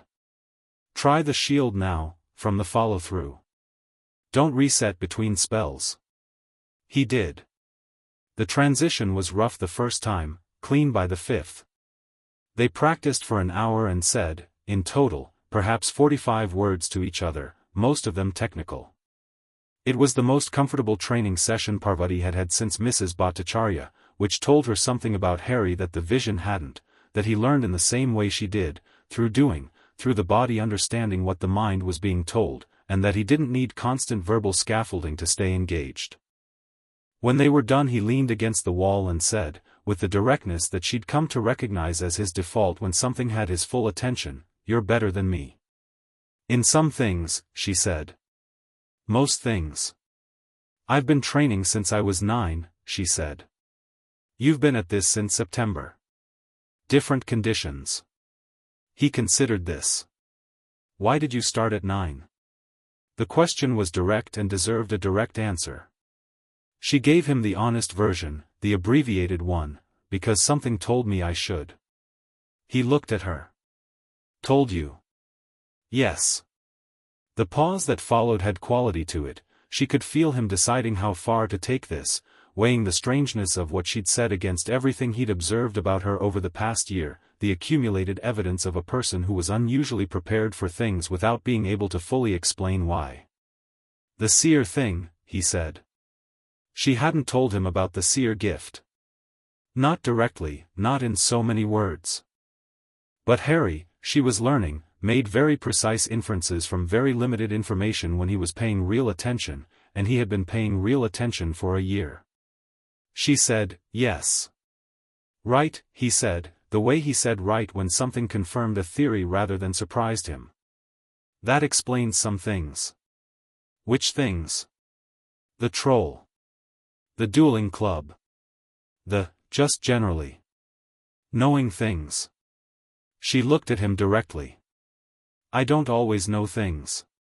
I see possibilities. Some are more fixed than others." She paused. "I saw this year was going to be bad. And you came back anyway." "Of course I came back." He said nothing for a moment. "Then, is it going to get worse?" The honest answer was yes. The honest answer was considerably worse, in ways she couldn't tell him yet without context he didn't have, without pulling the whole structure out into a corridor in the castle, and the time for that wasn't a practice room in February during second year. "Some of it will get better before it gets worse," she said. "But yes. Eventually." He nodded. "Good to know," he said, which was the Harry way, accepting information, filing it, moving forward. She respected that enormously. The end of second year arrived with the dramatic revelation that it was always going to arrive with. She'd seen it coming in broad strokes if not in every detail: the basilisk, the diary, the girl taken into the chamber. She hadn't been able to stop Ginny Weasley from carrying that diary any more than she could stop the tide, because the event was hard future, one of the fixed things, and all she could do was make sure the people who needed to be capable of responding to it were as capable as she could help them become. She also gave Harry something on the morning of the day everything broke. She found him in the corridor outside the hospital wing, where Hermione had been petrified, where he was standing with the specific expression of someone carrying something too heavy and doing it anyway. She didn't approach him like someone approaching a crisis. She just walked up, stood beside him, and held out a small wrapped object. He looked at it. "Take it," she said. He unwrapped it. Inside was a small disc of polished bronze, no bigger than his palm, with a faint inscription around the rim in Sanskrit. "What is it?" "Navigational compass," she said. "Old magic. It doesn't point north." She met his eyes. "It points toward what's true. It helped me when I was younger and the visions were too loud. When you're in something and you can't see clearly, look at it." He turned it over in his hands. "How does it work?" "You don't use it. You look at it and let it confirm what you already know." She paused. "It doesn't give answers. It removes noise." He closed his hand around it. "You're giving me this because something's about to happen." "Something's always about to happen," she said. "But yes." He looked at her and she could see him wanting to ask the question he kept not asking, the question about the vision, about what she'd seen, about him specifically. She could see him decide again not to ask it, not here, not now, and the decision was right. The time for that question hadn't arrived yet. "Thank you," he said. Simple. Real. "Come back in one piece," she said. He went. She watched him go and felt the vision settle into sharp resolution around the moment. Harry, moving toward the thing that needed to be moved toward, carrying the compass she'd pressed into his hands at age 12 on a corridor floor. The king, she thought, going toward his first real war. She stood there for a while after he'd gone, feeling the weight of what was coming, not today's crisis, which would resolve, which she was certain would resolve, but the larger shape of it, the war that was assembling itself somewhere out in the world, patient and cold and very, very intelligent. She turned and went to the library. There was more to learn. There was always more to learn. Third year meant the Dementors. She felt them before the train arrived at Hogwarts, felt them on the train, actually, when the temperature dropped in the compartment and the lights went out and the cold arrived like a hand pressed to the back of her neck. She had enough Seer training to recognize what they were doing. The Dementor effect on the Seer sense was like static on a signal, pushing through the normal psychic texture of things with their own frequency of despair. She breathed through it, held herself centered, and watched. Harry passed out. This was not a surprise, the vision had shown her this too, Harry's specific vulnerability to the Dementors, which was proportional to how much the worst thing he'd ever experienced was worse than most people's worst things. She'd been sitting across from him in the compartment when it happened, the lucky arrangement of available seating, and she was positioned correctly to catch his shoulder when he slid sideways. The new teacher, Lupin, scruffy and tired-eyed and sharper than he looked by a significant margin, produced the Patronus charm that drove the Dementor back, and Parvati watched the silver wolf materialize with the particular interest of someone who recognized what she was seeing. Lupin's Patronus was old and practiced. He knew how to do this not theoretically but in the way of someone who had needed to know. She filed him in the category of complicated and worth understanding. When Harry woke up, Parvati handed him a square of chocolate from her own supply. She'd read about Dementors, she'd prepared for Dementors, she carried dark chocolate in her bag since September, before Lupin had finished distributing his. Harry looked at it and then at her. "Eat it," she said. "It helps." "How did you, just eat it, Harry?" He ate it. Some color came back into his face. Lupin glanced at her with an expression that was not quite surprise but was definitely recalibration. She looked back at him with the neutral attentiveness she'd developed for interactions with authority figures she was still assessing and hadn't yet decided about. Lupin, she decided over the following weeks, was one of the better things to happen to defense against the dark arts. He taught the subject like someone who understood that the point of it was to produce people who could actually defend themselves, and his approach to the class was founded on the correct understanding that knowledge without application was decoration.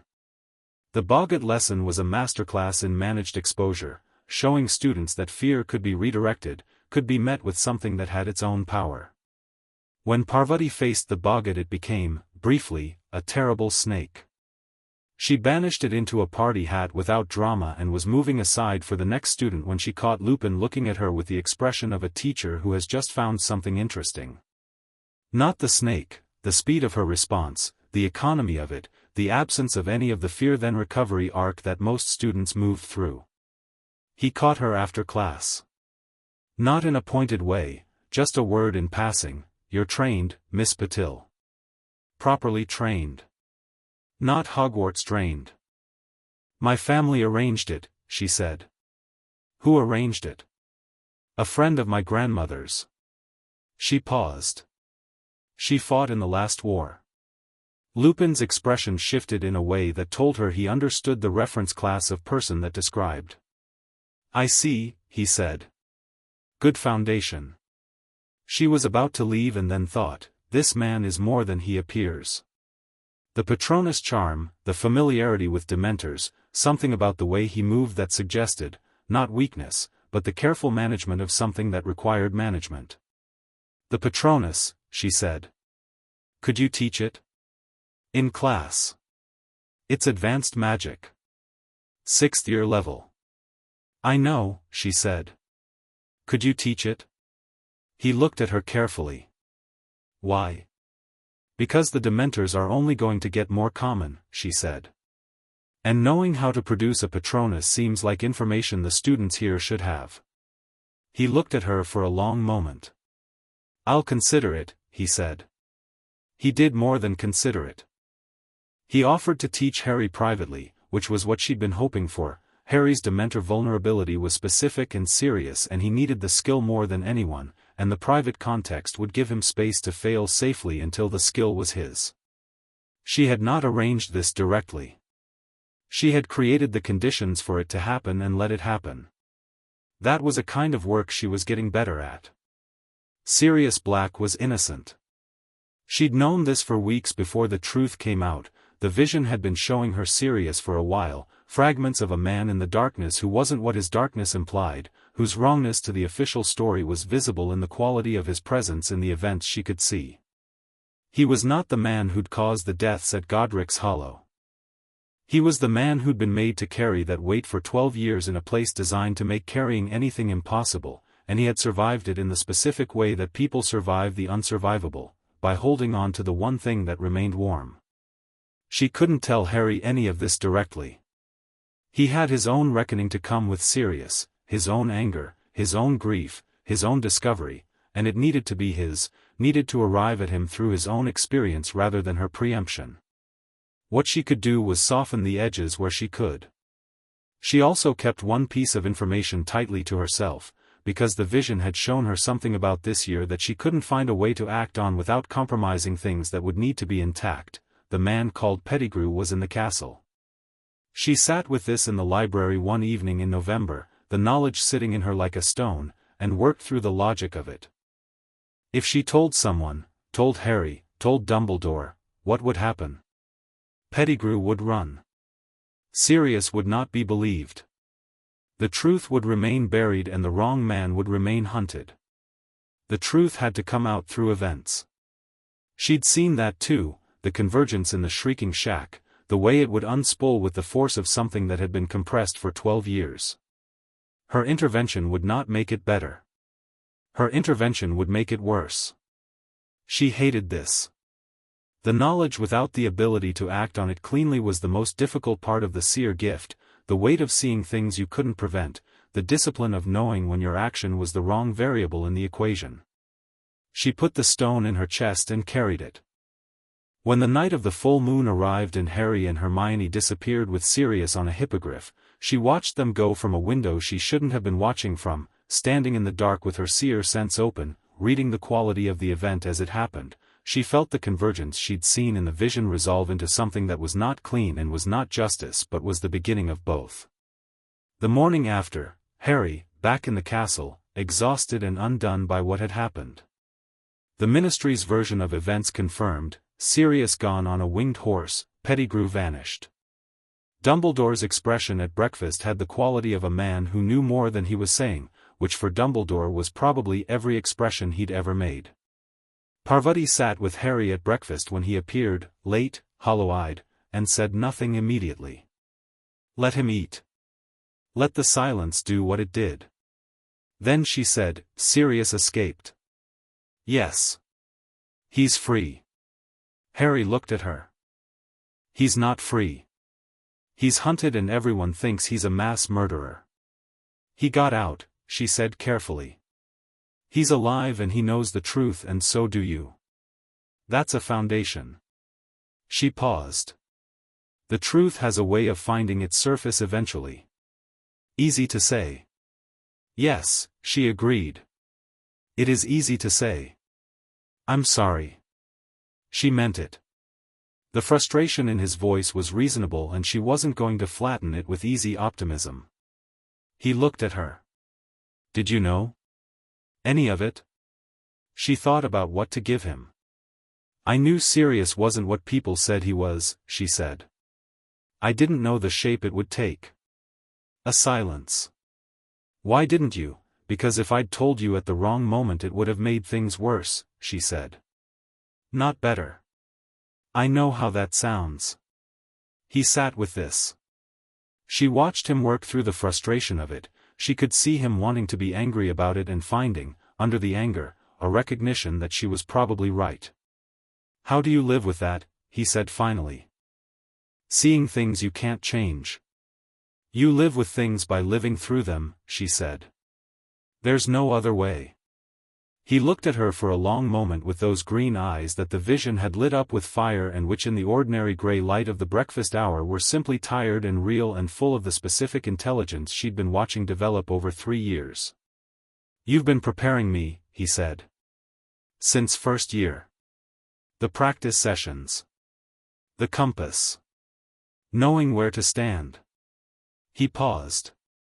You've been getting me ready for something. She held his gaze. Yes. What? I'll tell you when the time is right, she said. Not because I'm keeping it from you but because the context isn't in place yet. How will you know when it is? I'll know, she said. And then, because it was true and because he deserved the truth in the form she could give it, trust me. He looked at her with the evaluating quality he gave to things he was taking seriously, not credulously but seriously. She met it directly. Let him look. She had nothing to hide from that assessment, everything she'd done over 3 years had been honest, every move had been in good faith, and if he could see all of it laid out, she was comfortable with what he'd find. I do, he said. Simple. Real. I do trust you. The great hall was filling around them with the morning noise and the smell of eggs and toast and the ordinary Tuesday morning business of 300 people beginning their day, and Harry Potter said he trusted her with the same tone and weight he'd give to a fact he was certain of, and Parvati felt the vision hum its bass note confirmation deep in her chest and she thought, yes. This is the shape of it. This is how it's supposed to go.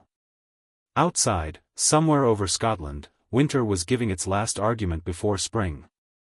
The Dementors on the gates were still and terrible and the castle stood above them on its cliff as it had stood for 1,000 years, holding its students and its secrets and its deep accumulated magic, and in the great hall 2 13-year-olds finished their breakfast and went to their separate classes and the ordinary morning went on like nothing had been established. But something had been established. It would hold. Chapter 4, The Tournament and the Truth. The Quidditch World Cup was the first time Parvati saw Death Eaters. Not in a vision, in reality, which was different in the way that all real things are different from their imagined versions, louder and more physical and more frightening in the particular way that frightening things become when they stop being theoretical. She was in the middle of the campsite crowd when the screaming started, coming from the direction of the Roberts family's tent, and she had the vision flash before she had the visual confirmation, robed figures, white masks, and underneath the masks the specific quality of cruelty that wasn't passion but performance, a cruelty that was practiced. She had her wand out before the first green spark went up.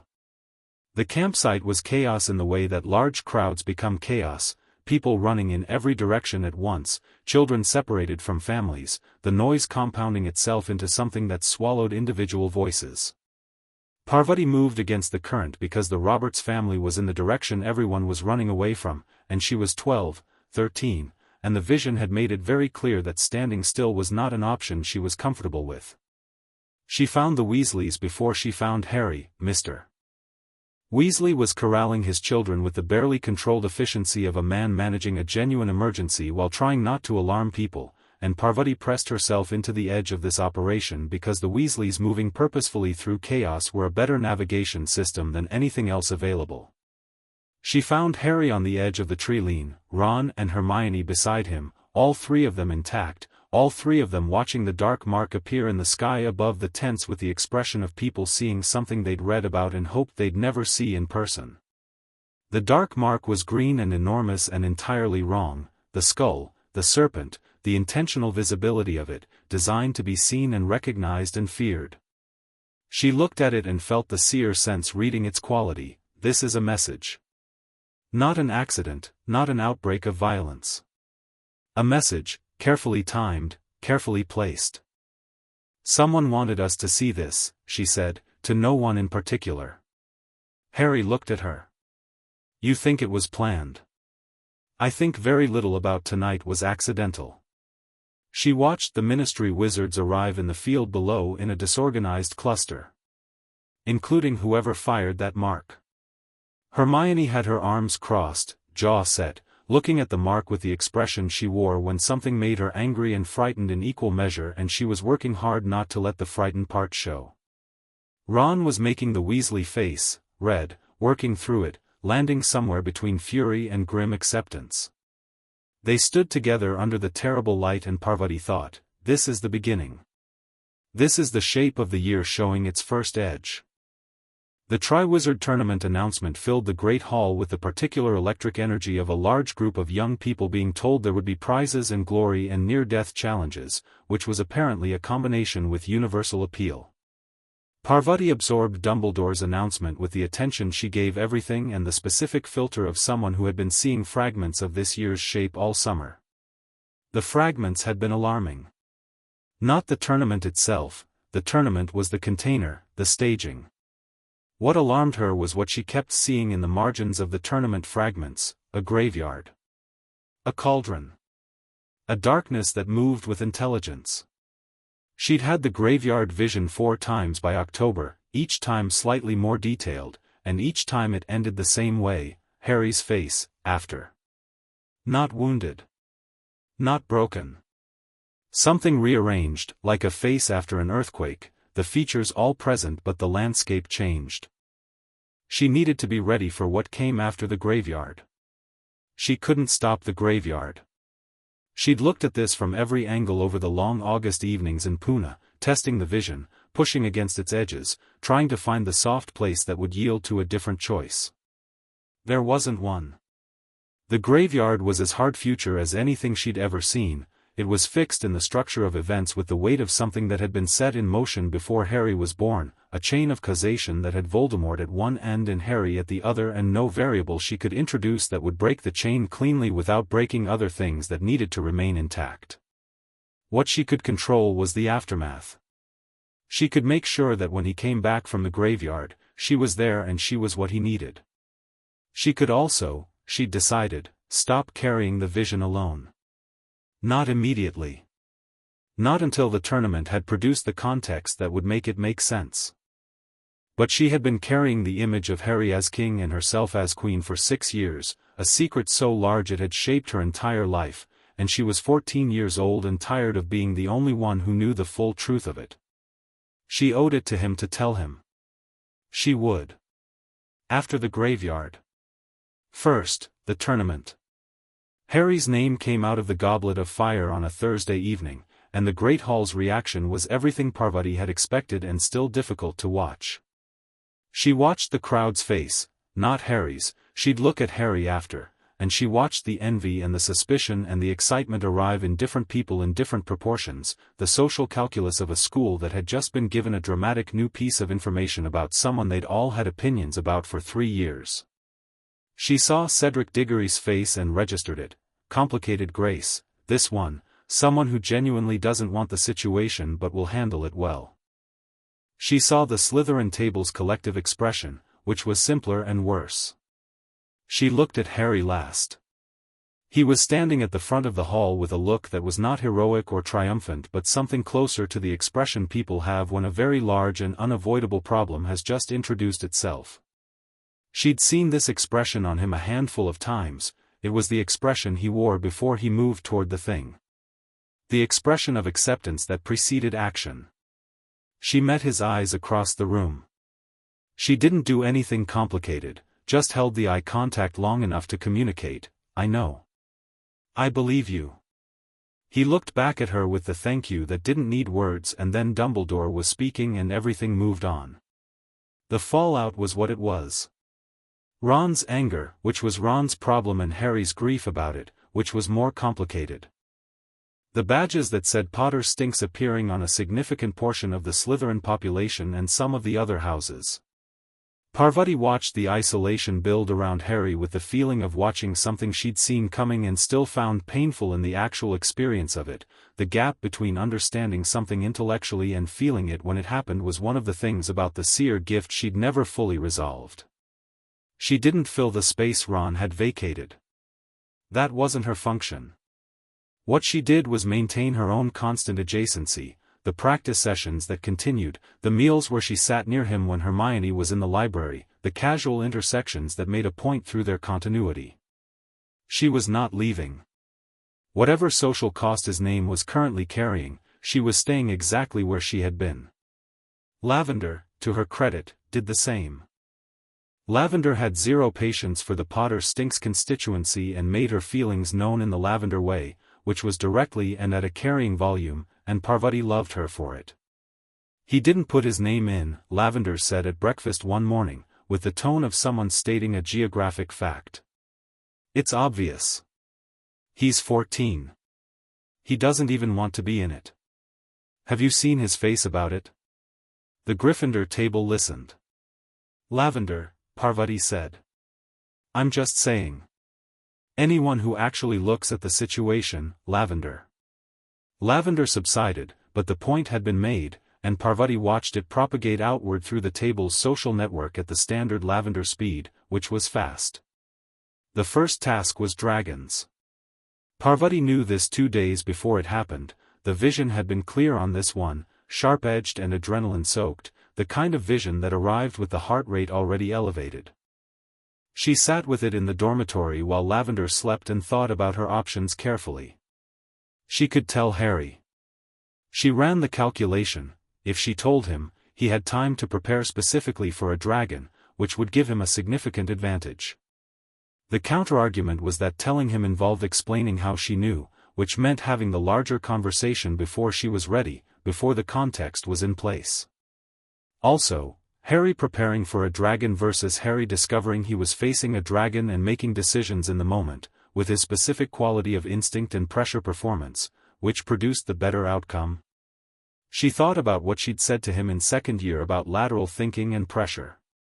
She thought about his Quidditch reflexes and his record of doing his best work when the situation was most serious. She went to him with the information partially.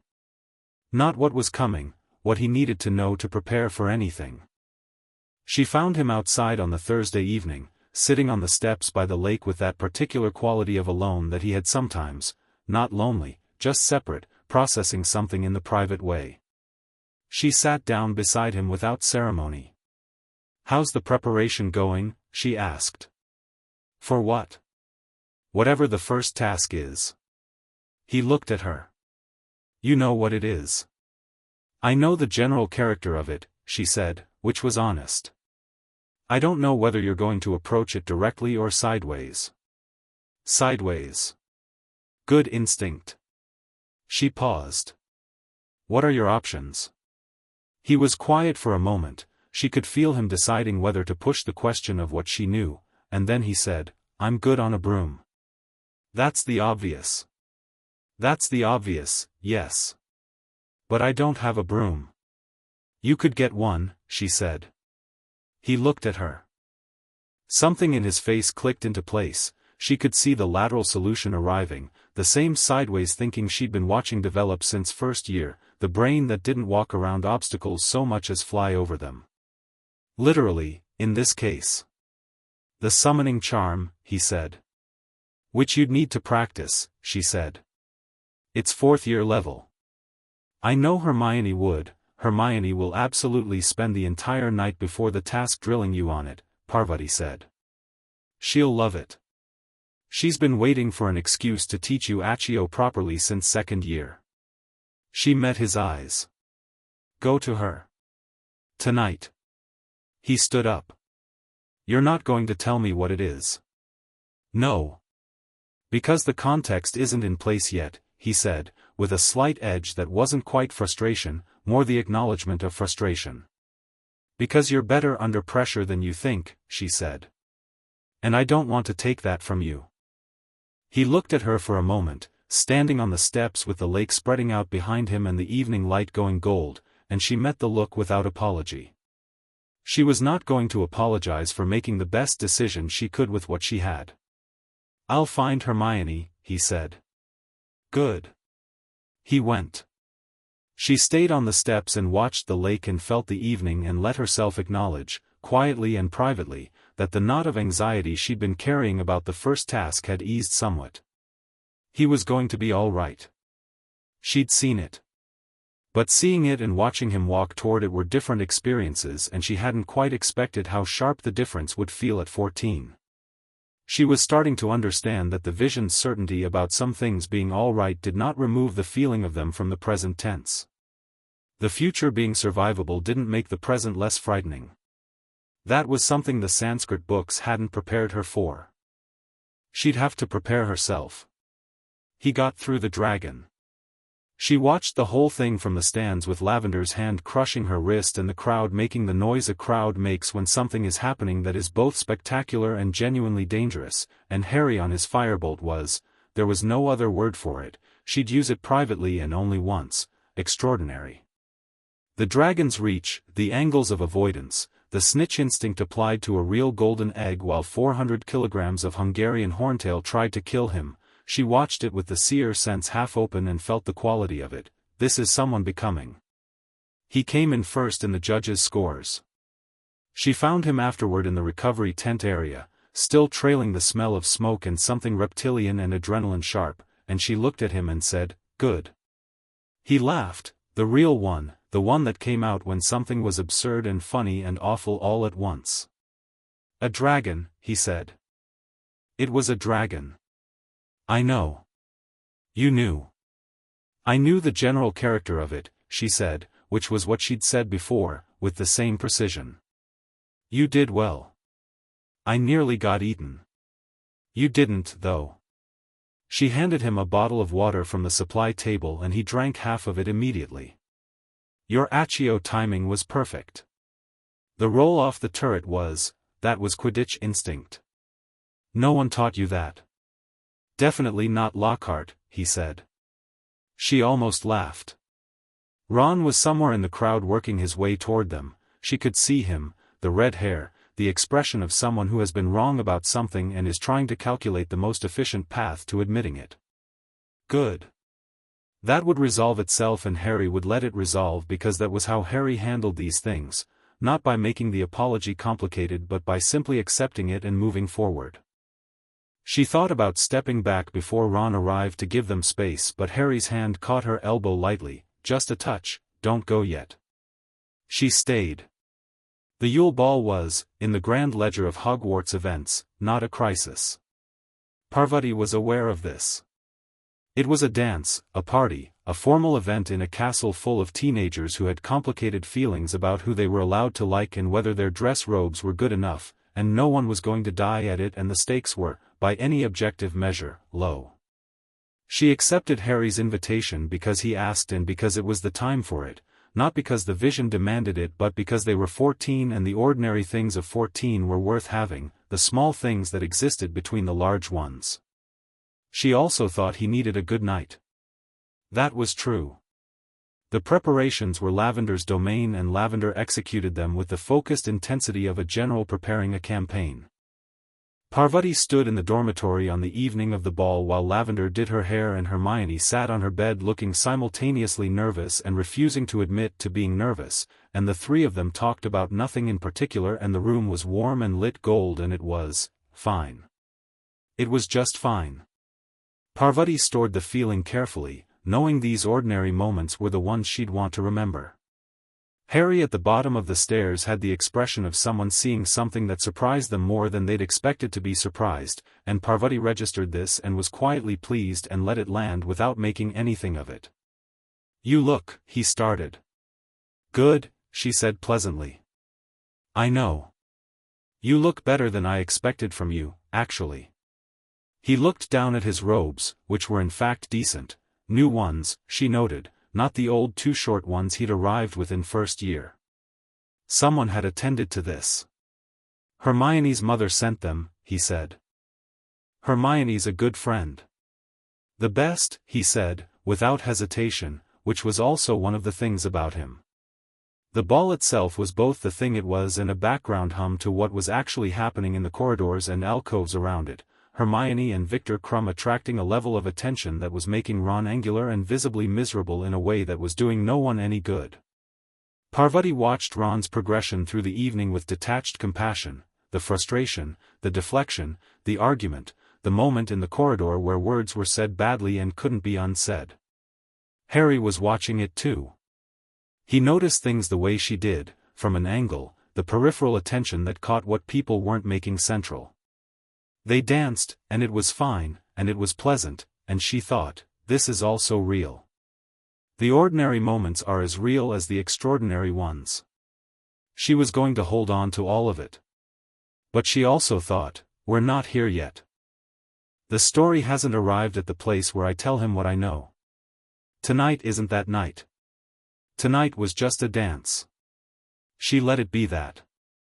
The second task was in February and Harry nearly didn't surface. She was in the stands with the rest of the school and she felt the time limit arriving with the specific anxiety of watching someone miss a hard deadline. Her seer sense was telling her that below the lake's surface, Harry was still solving the problem, still down there after the hour mark when the other champions had already surfaced. She gripped the edge of her seat. Lavender, beside her, was talking in an anxious continuous stream that she wasn't processing. He came up.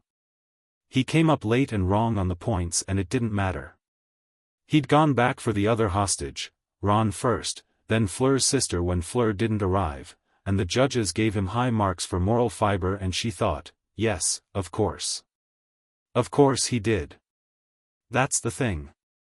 The thing about him was never strategy and never self-interest. The thing about him was that he simply would not leave someone behind.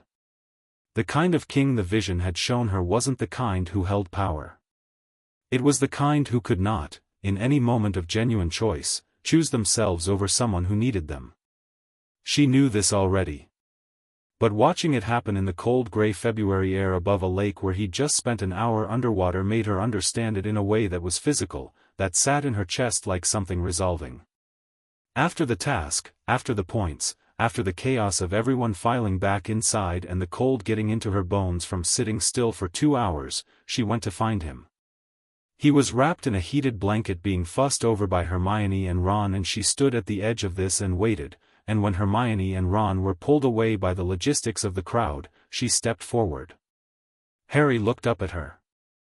"Second place," he said, with the tone of someone who could see the irony clearly. "You'd be first if the scoring made any sense," she said. "Which it doesn't. You did the task as it was actually defined. Dumbledore's not going to rewrite the scoring." "No." She sat down on the bench beside him. The wet from his hair was dripping steadily onto the flagstone. "You went back for the other hostage." "She was a kid," he said simply. "I wasn't leaving a kid down there." "No," she said. "You weren't." They sat there for a minute in the particular quiet that follows cold and danger and the body still working out whether it's finished with the adrenaline. The blanket around his shoulders was doing its steam charm thing. The rest of the students had mostly filed inside. The lake spread flat and cold and entirely ordinary in front of them. "Parvati," he said. "Yes." "What do you see about this year?" "Not aggressive. Not demanding. The question of someone who has been carrying something patiently and is checking whether the time has come to ask." She thought about the graveyard. Not yet. Not quite yet. The third task, she said carefully. It's a maze. He waited. The maze has things in it, she continued. But the maze isn't the danger. She turned to look at him. What comes after the maze is the danger. His expression didn't change dramatically, but something behind it shifted. What comes after? Something I haven't been able to see the full shape of, she said, which was not entirely true but was as close to the truth as she could get without the context being in place yet. But it's bad. And it involves Voldemort. He absorbed this. How bad? The worst kind of bad, she said. The kind that changes things. A silence. The lake. The cold. Are you going to tell me to not compete? Withdraw? No, she said. I would never. Then what are you telling me for? Because you should know what's coming, she said. Not so you can avoid it. So you can meet it. She held his gaze. You're going to come back from it. I know that. But what comes after, what you carry out of it, I want you to know that I'll be there. You've been saying things like that since second year, he said. Because I've meant them since second year. He looked at her directly in the way he had, the full attention, clear and unperforming. Why? He said. You've known since before Hogwarts, I think. That I was, he paused. Whatever I am to this situation. You knew before we met. Why have you been here the whole time? Why is it, I had a vision, she said. When I was 8. He waited. She said, you were in it. Standing in fire. And the vision told me, not in words, it doesn't work in words, but it told me what you are. She paused. What we are. In the story that's coming. Which is. She took a breath. I'll tell you the rest after the maze, she said. When you've been through what's coming. When the context is in place. She held his gaze and she did not apologize for the timing. I've been carrying it for 6 years. A few more months won't break it. But you will tell me. Yes. He sat with this for a moment. All right, he said. After the maze. After the maze, she confirmed. They sat a little longer in the cold and then the castle called them in with the smell of food and warmth, and they went. The third task arrived on a June evening with the castle lit up and the spectators in the stands and the maze rising on the Quidditch pitch like something that had grown there overnight, which in a sense it had. The champions were in their lines. Parvati was in the stands with Lavender on one side and Padma on the other. Padma had come down from the Ravenclaw section and pressed in beside her without asking, because Padma understood that this was not a moment for house sections. Cedric Diggory went in first. Then Crumb. Then Fleur. Then Harry, last, at his lower seed position. The maze swallowed them. The crowd settled into the long wait. Parvati sat with her hands in her lap and her seer sense open at full reach, which she very rarely did in public because full reach open was visible to people who knew what to look for, a faint luminescence around the irises that her mother had described as gold. She kept it open and she read the maze's quality and then she read the edges of the maze where the quality changed, where something beyond the hedges and the tasks had a presence that was cold and patient and very, very old. He's moving toward it, the vision whispered. She breathed. Padma's hand found her wrist. What are you seeing? Padma said, low and quiet enough that only Parvati could hear. The thing I've been seeing since I was 8, Parvati said. Padma's grip tightened. She didn't say anything else. The maze stood enormous and dark in the June evening and the crowd talked and ate their snacks and somewhere inside it Harry was running toward the cup and the cup was a trap and she couldn't, the cup. She blinked. The cup. She'd seen the cup in fragments, the portkey quality of it, the way it would pull whoever grabbed it out of the maze entirely. She'd seen Harry grabbing it. She'd seen him grabbing it alone in some fragments and not alone in others. Not alone. She pulled at the vision, deliberately, actively, harder than she usually pushed in public. Her nose started to bleed, she tasted copper and ignored it. She pushed through the static of the present moment into the shape of events 10 minutes ahead, 20, Cedric and Harry. Both of them grabbing the cup. The portkey taking both. She couldn't stop the portkey. But the vision, she pushed harder, bleeding freely now, Padma's hand on her arm saying stop, stop, Paru. The vision showed her something she hadn't seen before in any of the fragments, something that emerged only now that she was close enough in time to see it clearly, the compass. The bronze disc she'd given Harry in second year. It was in his pocket. She could see it in the vision like a warm point of light amid the cold. Let it work, she thought at him, at the future. Let it show him what's true. She pulled back from the vision. Tasted blood. Padma was looking at her with controlled alarm. She pressed the back of her hand to her nose and looked at the maze. He'll come back, she said. Her voice was steady. How do you know? I've always known, she said. But now I've seen the specific shape of how. The crowd went on around them, talking and oblivious, and the maze stood dark in the summer evening, and somewhere inside it events were unfolding that had been set in motion before Harry was born, before she was born, and she sat in the stands and let the blood dry on her hand and let the certainty hold her up. The maze spat something out. Not one person. Two.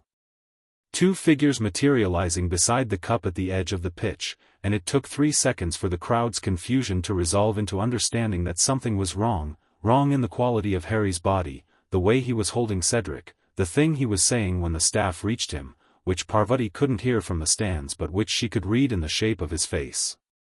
Cedric Diggory was dead. She knew it before the crowd did. She'd known in the last 10 minutes, had seen the event settle into the hard future category the way the heaviest thing settled, with a finality that removed all the soft possibilities around it. She sat with the knowledge for the 3 seconds before the crowd began to understand it, and she let herself feel it fully, the grief of it, the waste of it, a 17-year-old boy who was gracious and decent and hadn't done a single wrong thing, gone, and then she stood up. Padma said, Parvati, I have to go. The staff are there, I have to go. She moved through the crowd sideways and fast, the way she'd learned to move through difficult spaces, using the gaps people created by moving toward something rather than away from it. She was moving toward the pitch. Everyone else was standing, craning, uncertain. She moved. She reached the edge of the pitch as Dumbledore reached Harry, as the staff were clustering, as the confusion was becoming the specific organized confusion of people trying to manage a crisis with dignity. She pushed through the outer ring of teachers and prefects, one hand on a prefect's shoulder, a firm non-aggressive redirect, and got through. Harry was on the ground. Not physically injured, not primarily, she could see no visible wounds, nothing structural. But the expression on his face was the one she'd seen in every fragment of the graveyard vision, the expression she'd spent 6 years carrying knowledge of. The rearranged face. The landscape changed. She got to him before most of the staff did. She sat down on the ground beside him. Not kneeling over him, not performing emergency, just beside him. Present. At his level. He turned his head and looked at her. He's dead, Harry said. His voice was a different quality than she'd heard before. Flat in the way of something past shock. Cedric. He's dead, and I brought him back because he asked me to. He asked me to bring him back. I know, she said. Voldemort's back. Flat. Certain. He's back. I saw him. I was there. I know. They won't believe me. Not a question. Probably not immediately, she said honestly. No. He looked at her. You believe me. I've been believing you since before you said it, she said. Something in his face cracked slightly, not breaking, just the surface moving over the thing underneath, the grief and the fear and the weight of what he'd just been through pressing up against the control he was holding it with. His hand was in the grass and she put her hand over it. Just that. Just presence, actual contact, the signal of you are not alone in this. He didn't cry.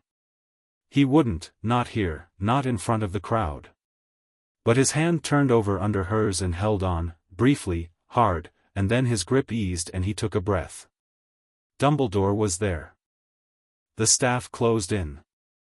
The moment contracted back into the management of the crisis and Parvati withdrew, stepped back, let the official response do what it needed to do. But before she did, before she moved fully back to the edge, she looked at Harry and said, quietly enough that only he could hear it, "The vision I told you I'd explain. When the time was right." She held his gaze. "The time is right. Not tonight. But soon. Tomorrow, or the day after. When you're ready." A pause. "I'm going to tell you everything." He looked at her from the middle of the managed crisis with Dumbledore at his back and the weight of a resurrected Dark Lord settling onto his 14-year-old shoulders, and his eyes were green and exhausted and very, very clear. "Tell me," he said. "Tell me all of it." "I will," she said. She stepped back into the crowd. Behind her, the June evening was warm and the stars were beginning to show and the castle stood on its cliff as it had always stood, its windows lit gold, its stone centuries deep, the whole vast structure of the place holding steady against the sky. The story had changed tonight. Not ended, changed. Moved into a different register, a heavier key. She walked back through the dispersing crowd and Padma fell into step beside her without a word, and they walked together back toward the castle, and the night came on. She told him on a Sunday morning 2 days later. The castle was quiet. Most of the students were packing or sleeping or in the grounds making the most of the remaining days of term. The hospital wing had released Harry with Madame Pomfrey's version of clearance, which was the medical equivalent of "you'll be fine but I'm not happy about it," and he'd found her in the library. She thought he'd looked for her, had gone to the library because that's where she was on Sunday mornings and he knew it. He sat across from her and she closed her book and she told him. All of it. The monsoon night when she was 8. The fire the color of pre-dawn. His face in the vision, the untidy hair and the green eyes and the scar. The word that wasn't a word, the role that wasn't a title. What the vision had called him, what it had called her, what the fire had written in a language she'd understood without knowing. She told him about the 3 years of preparation that followed. The Sanskrit library and Mrs. Bhattacharya and Padma drilling her on theory while she drilled herself on everything else. She told him about arriving at Hogwarts already knowing his name, already pointed toward him. She told him about the compass, what she'd meant by it. She told him about the fragments she'd seen of the graveyard, not enough to prevent it, hard future, fixed, and the decision she'd made that the only way to honor what was coming was to make sure he was as capable as she could help him become. She told him all of it. He sat very still across the library table and listened without interrupting, which was how he listened to things that mattered. When she finished the room was quiet. Outside the window the grounds were green and bright and someone's laugh carried up from the direction of the lake.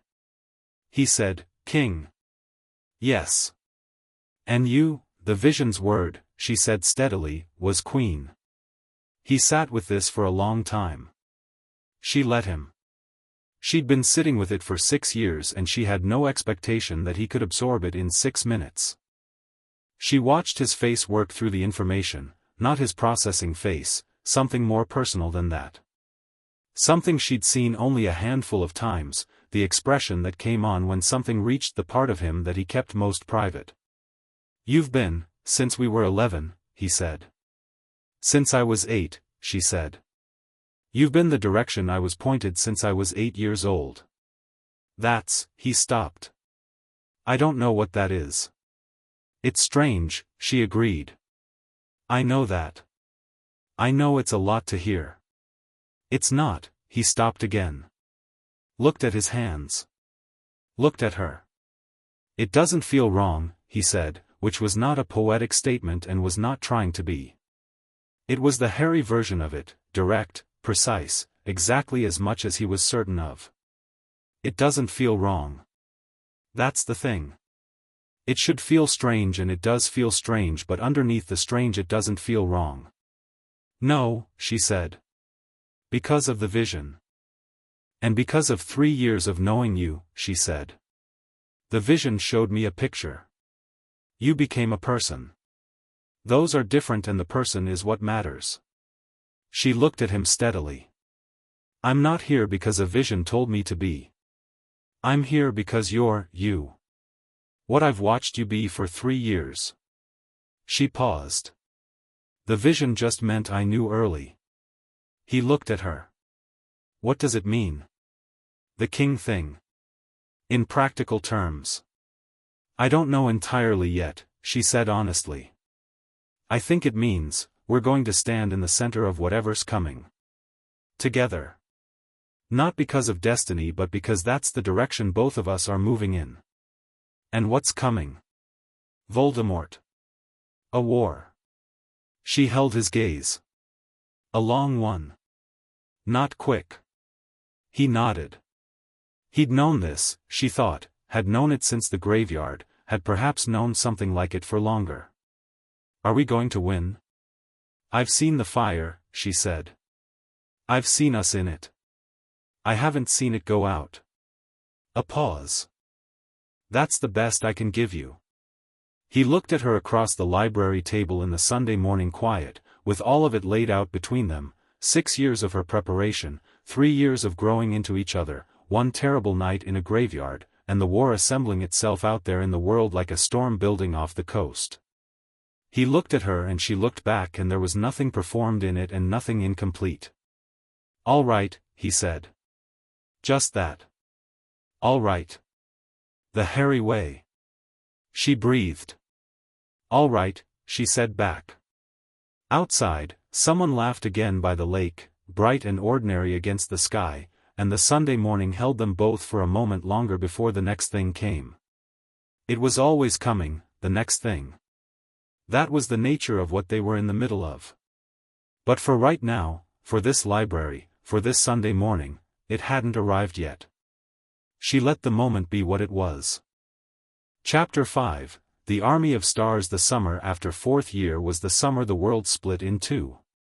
On one side, people who believed Harry Potter when he said Voldemort had returned. On the other, people who didn't, or who found it more comfortable to pretend they didn't, which amounted to the same thing in practice. The Ministry of Magic had come down firmly on the second side, which meant that the Daily Prophet had come down on the second side, which meant that most of the wizarding public was reading a newspaper that called Harry a disturbed, attention-seeking teenager and called Dumbledore a senile old man, and the story hardened into consensus the way false stories did when they were useful to the right people. Parvati read the Prophet every morning at the breakfast table in Pune and felt the cold fury she'd been managing since the graveyard get colder and more focused with each issue. She wasn't surprised. The vision had shown her the shape of this year, the institutional resistance, the ministry's particular brand of evil, which was the evil of people who understood that power could be maintained through comfortable stories. She'd known it was coming. Knowing it was coming and watching it happen were still two different experiences, and the difference was still sharp. She trained harder.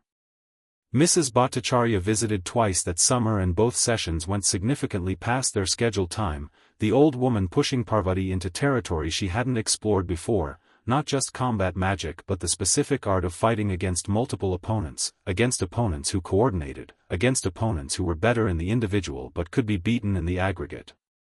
Strategy applied to wand combat. Parvati absorbed it hungrily.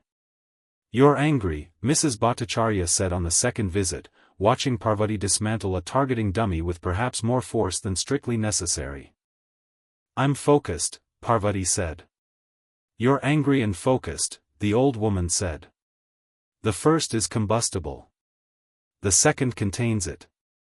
She gave Parvati the look she reserved for things she was about to say once and expected to be remembered. Don't let them become the same thing. Anger that becomes focus is fuel. Focus that becomes anger is a liability. Parvati took this apart that evening and filed it properly. It was true. She knew it was true. The ministry's campaign against Harry, against the truth she'd been carrying since she was 8 years old, generated in her a rage that had nowhere practical to go, and she needed to be careful that it didn't go somewhere impractical. She wrote to Harry every 2 weeks. Long letters, longer than she'd sent in previous summers, because the isolation he was sitting in at the Desleys was something she could feel at the edges of her Seer sense, not dramatically, not catastrophically, but steadily, the way cold works.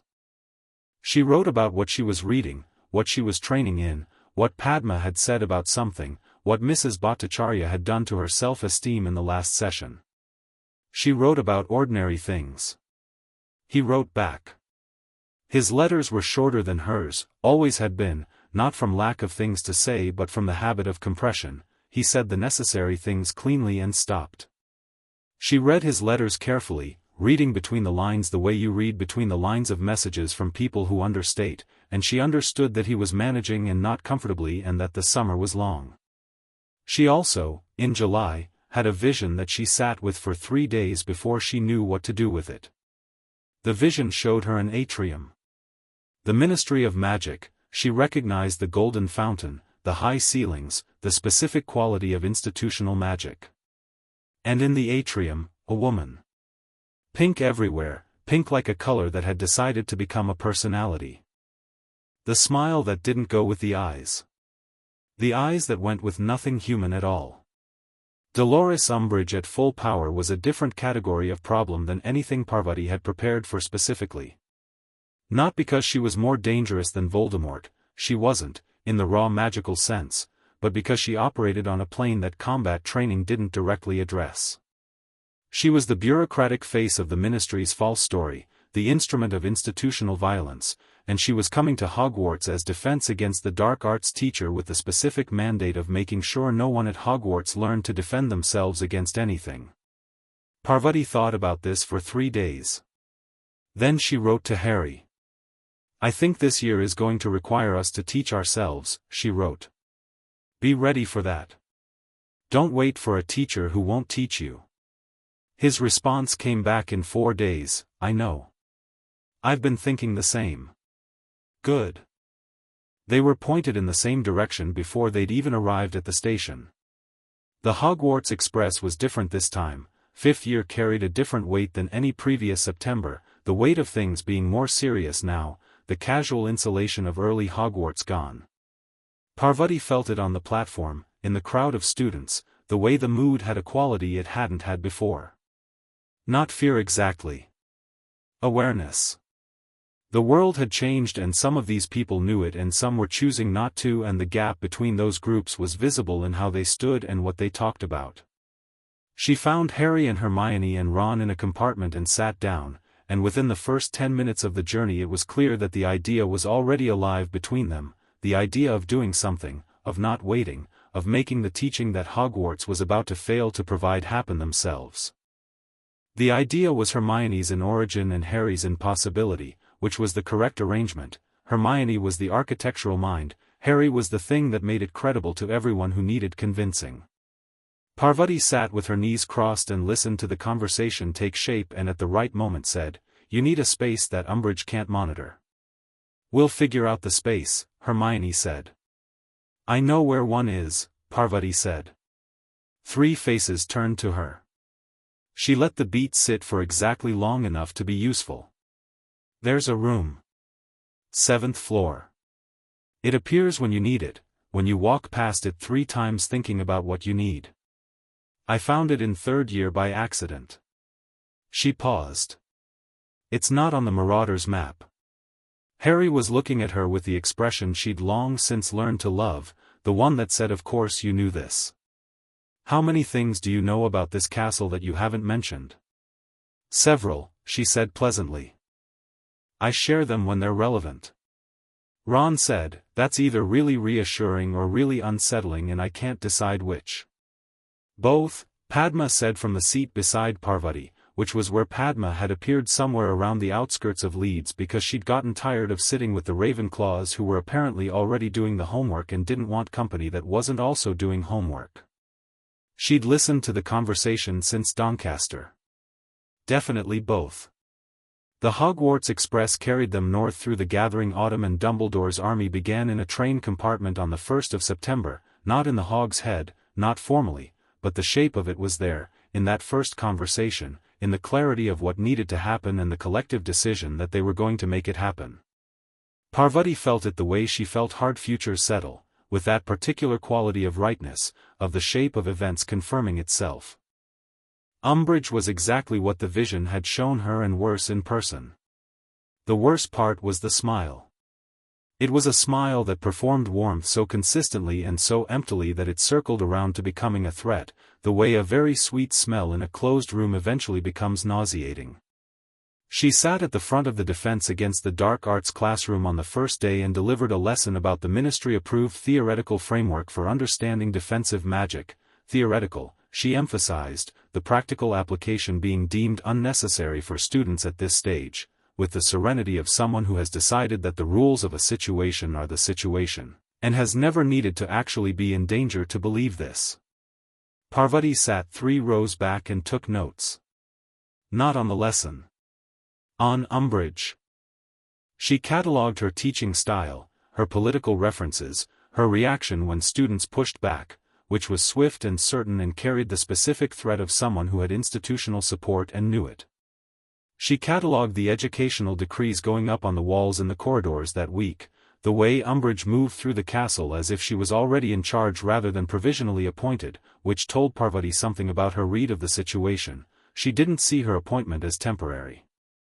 She saw Hogwarts as a project she was executing. Harry pushed back in the first class. Directly, unhesitatingly, in the way he always moved toward things on his own terms.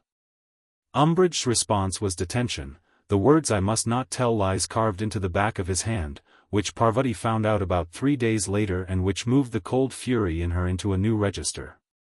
She went to Harry's next detention. Not inside it, she couldn't.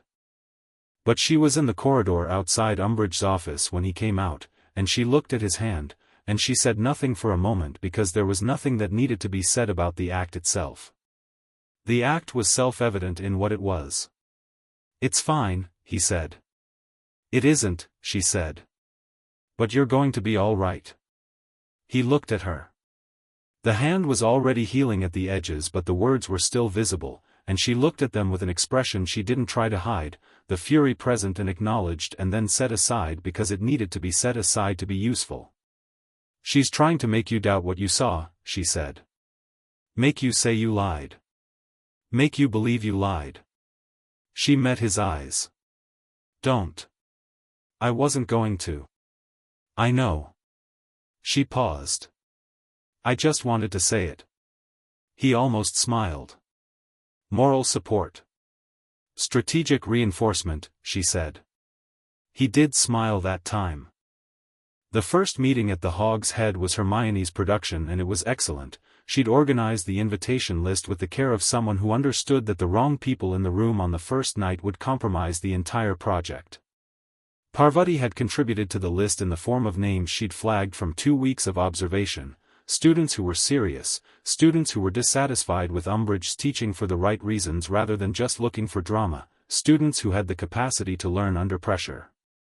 They sat in the Hog's Head with their butterbeers and their nerves and the smell of something Parvati didn't want to identify coming from the direction of the bar, and Hermione explained the idea and Harry sat beside her with the expression of someone who doesn't fully want to be the figurehead but understands that the figurehead role is currently his whether he wants it or not. 29 people signed Hermione's parchment. 29 was, Parvati thought, working arithmetic. Enough to build something real from. She signed last, after everyone else, and she didn't look at Harry when she signed, she just wrote her name clearly in the space available, and she felt the room of requirement waiting, already sensing what it was being asked for, already beginning to arrange itself. The name Dumbledore's Army was Ginny Weasley's suggestion, and it was correct. The name did exactly what a name needed to do, it committed the group to a position, gave the position something to cohere around, told everyone in the group what they were and weren't about. Parvati approved of Ginny Weasley's instinct for naming things. The room of requirement on the first real DA meeting was better than she'd expected, which was already high. It had produced a large practice space, wood floors, padded walls, a collection of cushions and targets arranged with the logic of a room that had thought about what a defense training session actually needed and provided it without being asked specifically. Bookshelves along one wall with practical defensive texts. Space to spread out. Space for pairs and small groups. The room had understood the brief precisely. Harry stood at the front of it with 30 people looking at him and did what she had watched him learn to do over 4 years. He stopped performing, stopped trying to look like he knew what he was doing, and simply did the thing. He said, "Expelliarmus." He said, "This is where we start." And they started. Parvati moved through the room as the session went on, not as Harry's assistant. She wasn't framing herself as his assistant, that would undercut both of them, but as a second point of competence working the room independently. When she found someone struggling with wrist position, she corrected it without ceremony. When she found a pair doing the exercise correctly, she noted it for Harry to see. When Neville attempted Expelliarmus for the 4th time with diminishing results, she went to him directly. Neville Longbottom. She'd been watching Neville for 4 years with the particular attention she gave people who the vision had flagged as important, and Neville was a puzzle that resolved itself slowly and then all at once. He was held back by something that wasn't his magic, which was present and real and considerably stronger than he gave it credit for. He was held back by his understanding of what he was, which was wrong in specific ways that 4 years of being seen as the class failure had calcified. She stood beside him while he attempted Expelliarmus again. "Stop," she said. He stopped. Looked at her with the braced expression of someone waiting for a judgment. "What are you thinking about when you cast?" The words? The wand movement, no," she said. "What are you actually thinking about?" "In the moment." He blinked. "Getting it wrong," he said, after a beat. "Right." She picked up her own wand. "Watch me." She cast Expelliarmus on the target dummy, clean, centered, the dummy's practice wand sailing out of the bracket. "What was I thinking about?" The target?" "The moment after," she said. "What happens when it works?" "Not the mechanics of it, the result." The dummy's hand empty. She paused. "Your brain doesn't like sending magic toward failure. It pulls back at the last fraction of a second. Try thinking about the result instead of the process." Neville looked at his wand. He took a breath.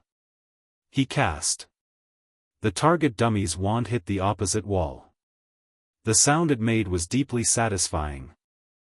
Neville looked at his own hand with an expression she recognized, the expression of someone discovering that their body knows something their brain has been arguing against for years.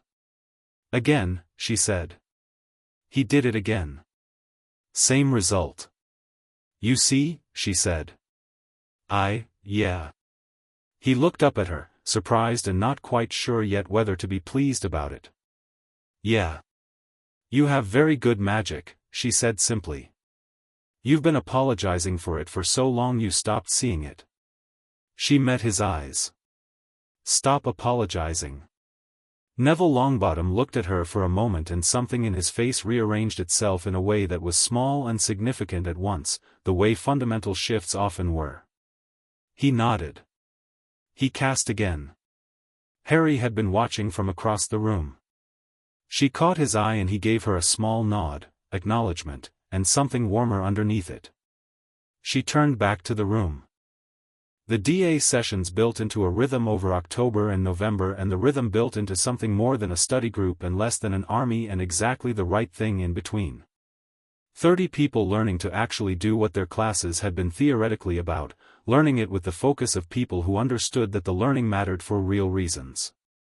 The quality of it improved week to week in ways that Harry noticed and that Parvati tracked systematically. She kept mental notes on every member's progress, the gaps, the growth, the specific people who were becoming genuinely capable versus people who were enthusiastic but inconsistent. She pushed Harry too. In the sessions where the group was working independently, she pulled him aside and she pushed the curriculum past what he was delivering to the group, into the territory that the group wasn't ready for yet but that he needed. She taught him the shield charm variations Mrs.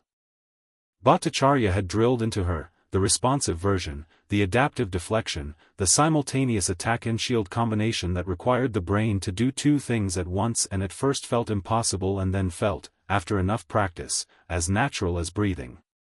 She pushed him into it until it stopped being an effort and started being available. He pushed back. Not against the difficulty, against the pace. Slower, he said one evening, after the main session had wound down and they had the room almost to themselves. Show me the hand position again, the one you use for the redirect. She showed him. He tried it. It was close but the angle on the fourth finger was wrong, slightly collapsing under the wrist pressure, and she reached over and adjusted it without asking, just her hand over his, correcting the position, and the contact was ordinary and practical and also, in the still air of the room of requirement with everyone else gone and the practice torches burning low, not entirely ordinary. She noticed this. She thought he did too. Neither of them said anything about it. Try now, she said, stepping back. He tried. The redirect worked, clean, precise, the practice spell bouncing off at the angle she'd been trying to get him to find for 3 sessions. He looked at the result and then at her. There it is, she said. Finally, he said. Don't be dramatic about it. You got it in 3 sessions. I took 6. You did not take 6 sessions. I did, she said. Mrs. Bhattacharya was extremely patient about it and by the end I think we both wanted to throw something. She met his eyes. You're quicker than I was. You've been training since you were 9. And yet, she said, and she let a small amount of what she actually thought about him show in that sentence, not hidden, not performed, just present. He held her gaze for a moment and the room of requirement held very still around them. Parvati, he said. Not yet, she said, not unkindly. There's more to get through first. He looked at her with the recognition of someone who understood the timing argument and had decided to accept it. Right, he said. Right, she agreed. They put out the practice torches and left the room and it sealed itself behind them, waiting for the next time it was needed. Umbridge escalated, as Parvati had always known she would. The educational decrees built one on top of another with the logic of a system constructed to remove every form of resistance and call the removal protection. Decree 24, no student organizations without ministry approval. Decree 25, expanded powers of the High Inquisitor. The inquisitorial squad appearing in the corridors like a smaller, meaner version of the thing it was modeled on, Draco Malfoy wearing his authority like a new set of clothes he was slightly drunk on the wearing of. She inspected classrooms. She installed herself in lessons with her clipboard and her smile and her observations about substandard teaching. She got close to Harry in the DA timeline in mid-November when someone, Marietta Edgecombe, Hermione's precaution written across her face in pustules, told her what was happening. The DA disbanded. Harry took the fall for Dumbledore, which was the Harry thing. Dumbledore escaped in the most theatrical fashion Hogwarts had witnessed since the founders, and Umbridge sat in Dumbledore's office in his chair behind his desk and wore the expression of someone who had achieved the thing and was now finding the achievement uncomfortable in ways she hadn't anticipated. Parvati watched all of this and kept the DA running. Not the same DA, not in the room of requirement with 30 people on a schedule. That version was gone. But the teaching continued in smaller configurations, in pairs and trios, in the odd corners of the castle that Umbridge's monitoring hadn't reached yet. She moved through these sessions with the adaptability of someone who understood that the war required you to change shape when the environment changed, not abandon what you were doing. Fred and George Weasley launched their fireworks campaign in February and Parvati watched it with pure uncomplicated delight, the sheer quality of their commitment to structured chaos, the portable swamp in the corridor outside Umbridge's office, the managed spectacle of their departure on their broomsticks, and she stored the image of Umbridge trying to dispel the swamp and failing because the Weasleys had made it immune to her specific counterspells. Lavender, watching beside her, said, "That's the best thing I've ever seen in my life." "High competition," Parvati said. "Still winning." In the space the Weasleys' chaos created, Parvati pulled 6 of the most advanced DA members together. Not a formal session. An assessment. She ran them through everything they'd covered in the official sessions and then pushed past it, reducto, protego tot alum, the beginnings of silencing charms used offensively. She watched who held up and who found their ceiling and she filed it all carefully. The 6 were, Harry, Hermione, Ron, Neville, Ginny, and Luna Lovegood. Luna had joined the DA late and silently and was not, by any conventional measure, the most combatively oriented person in the group. She also had, Parvati had discovered, a relationship with reality that was not conventional and was not disorder. It was something else, a perceiving of things from an angle that no one else was using, which produced in her wand work the same quality of the unexpected that Harry had in his. She looked at situations sideways, and sideways was often where the solution was. Parvati told Harry this one afternoon. "Luna," Harry said, in the tone of someone who respected this answer but was genuinely surprised by it. "Luna," Parvati confirmed. "She's going to be important. Keep her close." Harry looked at Luna across the courtyard, where she was eating her lunch standing up and reading a magazine upside down and apparently finding this configuration entirely comfortable. "Right," he said. He was getting better at the right, at accepting assessments he found surprising without needing to debate them first. "You trust me," she said. "I told you I did," he said. "I know. I'm just," she paused. Noting it. He looked at her. "I told you in 3rd year. Nothing since then has changed that." She looked back. "No," she said. "Nothing has." The vision came in April without warning, in the middle of the night, with a force she hadn't felt since the first one at age 8.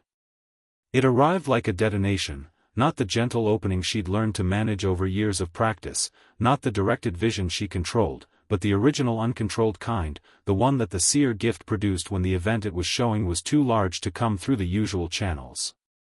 She was awake and sitting upright in bed with her nose bleeding freely before she understood what she was looking at. The Department of Mysteries. The vision was showing her the Hall of Prophecy. She recognized it from the description in her books even though she'd never seen it, the towering shelves of glass spheres, the low blue light, the sense of a space that contained things that wanted to be heard. She saw Harry in it, moving through it, and she saw the others, she counted 6, saw faces, and she saw what was waiting for them at the end of the hall. Death Eaters. Not a few.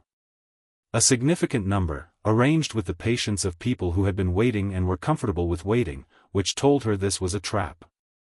She pushed into the vision, pushing hard, and felt the cost of it, the pain behind her eyes, the copper taste, and she saw the circle of Death Eaters and she saw what they wanted and she saw what happened in the room beyond the prophecy hall and she sat with what she saw for a very long time, breathing steadily, until her nose stopped bleeding and the vision released her and she was back in her dormitory with the spring night pressing against the window. Sirius. The vision had shown her Sirius. In the Department of Mysteries, in the room with the veil. She pressed her hands flat on the bed covers and breathed. She closed her eyes and ran the logic. Could she prevent this? She'd been here before, with the chamber, with Cedric. She knew the texture of hard futures, knew the difference between fixed and soft. She tested this one carefully, pressing at its edges.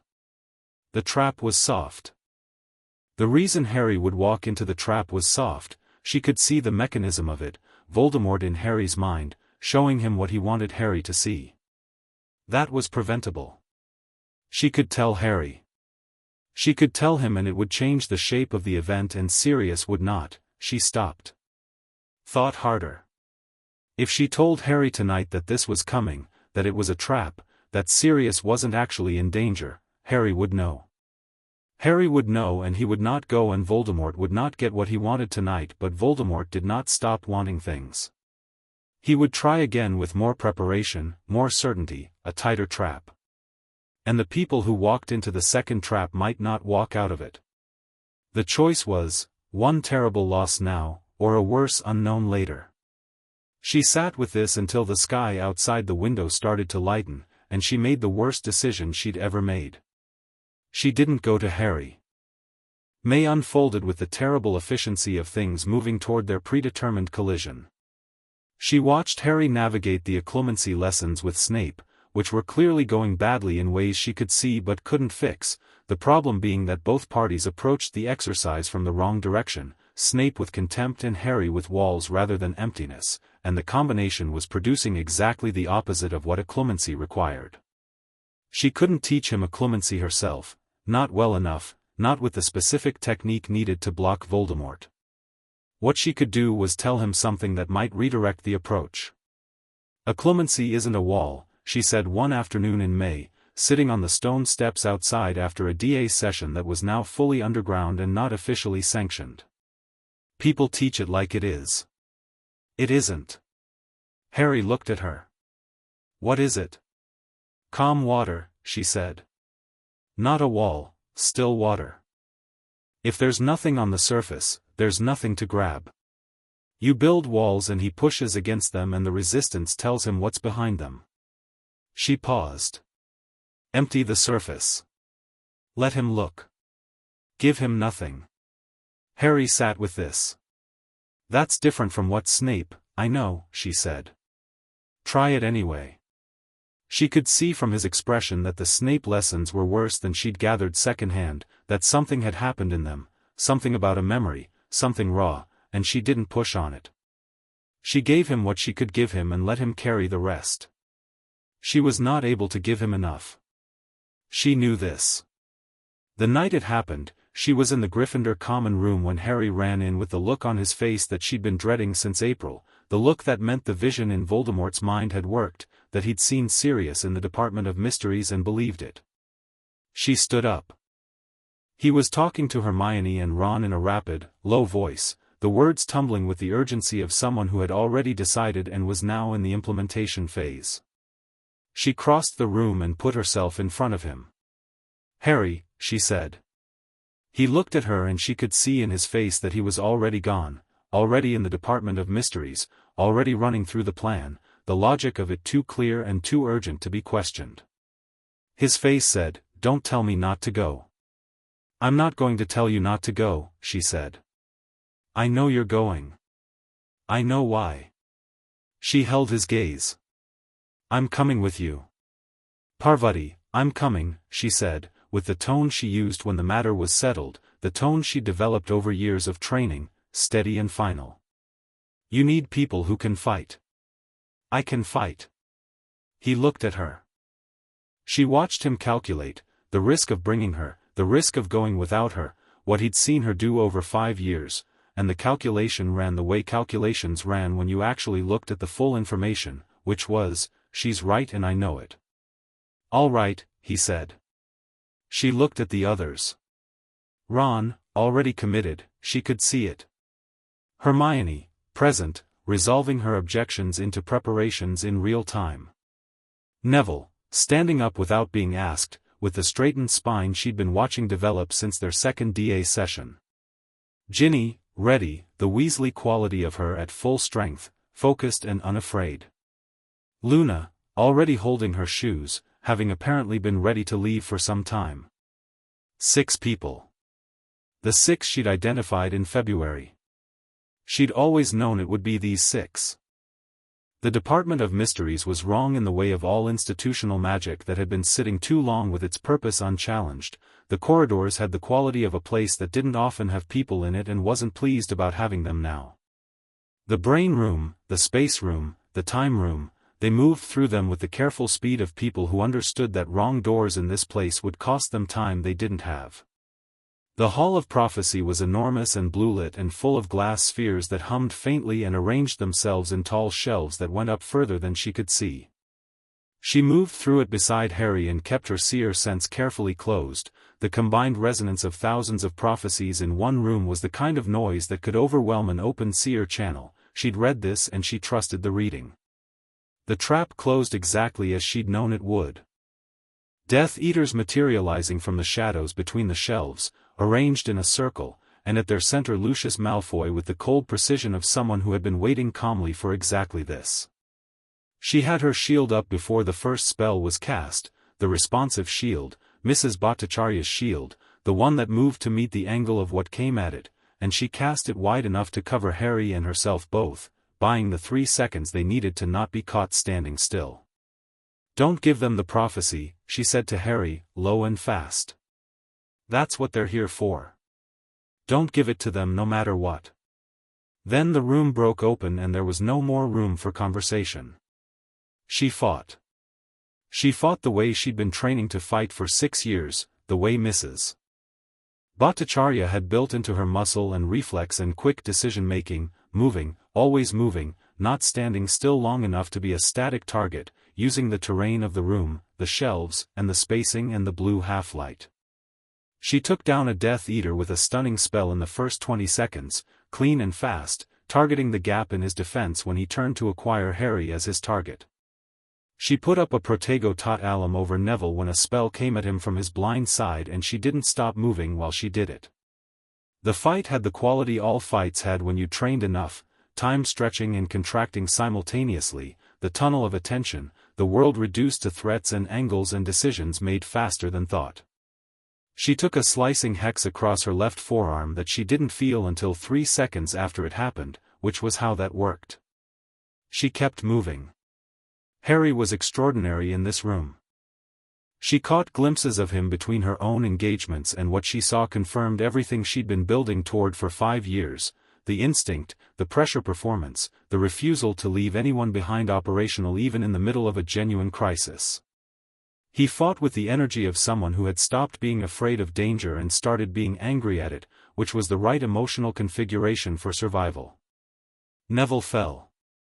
Not dead. She saw him go down, saw him get up, the tenderness in how he moved making it worse somehow, the determination in how he kept moving making it better. Ron was disoriented from the brain room. Ginny's ankle was wrong. Hermione went down and didn't get up immediately and Parvati's heart went somewhere she didn't have room to process. She got to Hermione in 6 steps, stunner covering her approach, and crouched over her, alive, breathing, a stunning hex rather than something worse.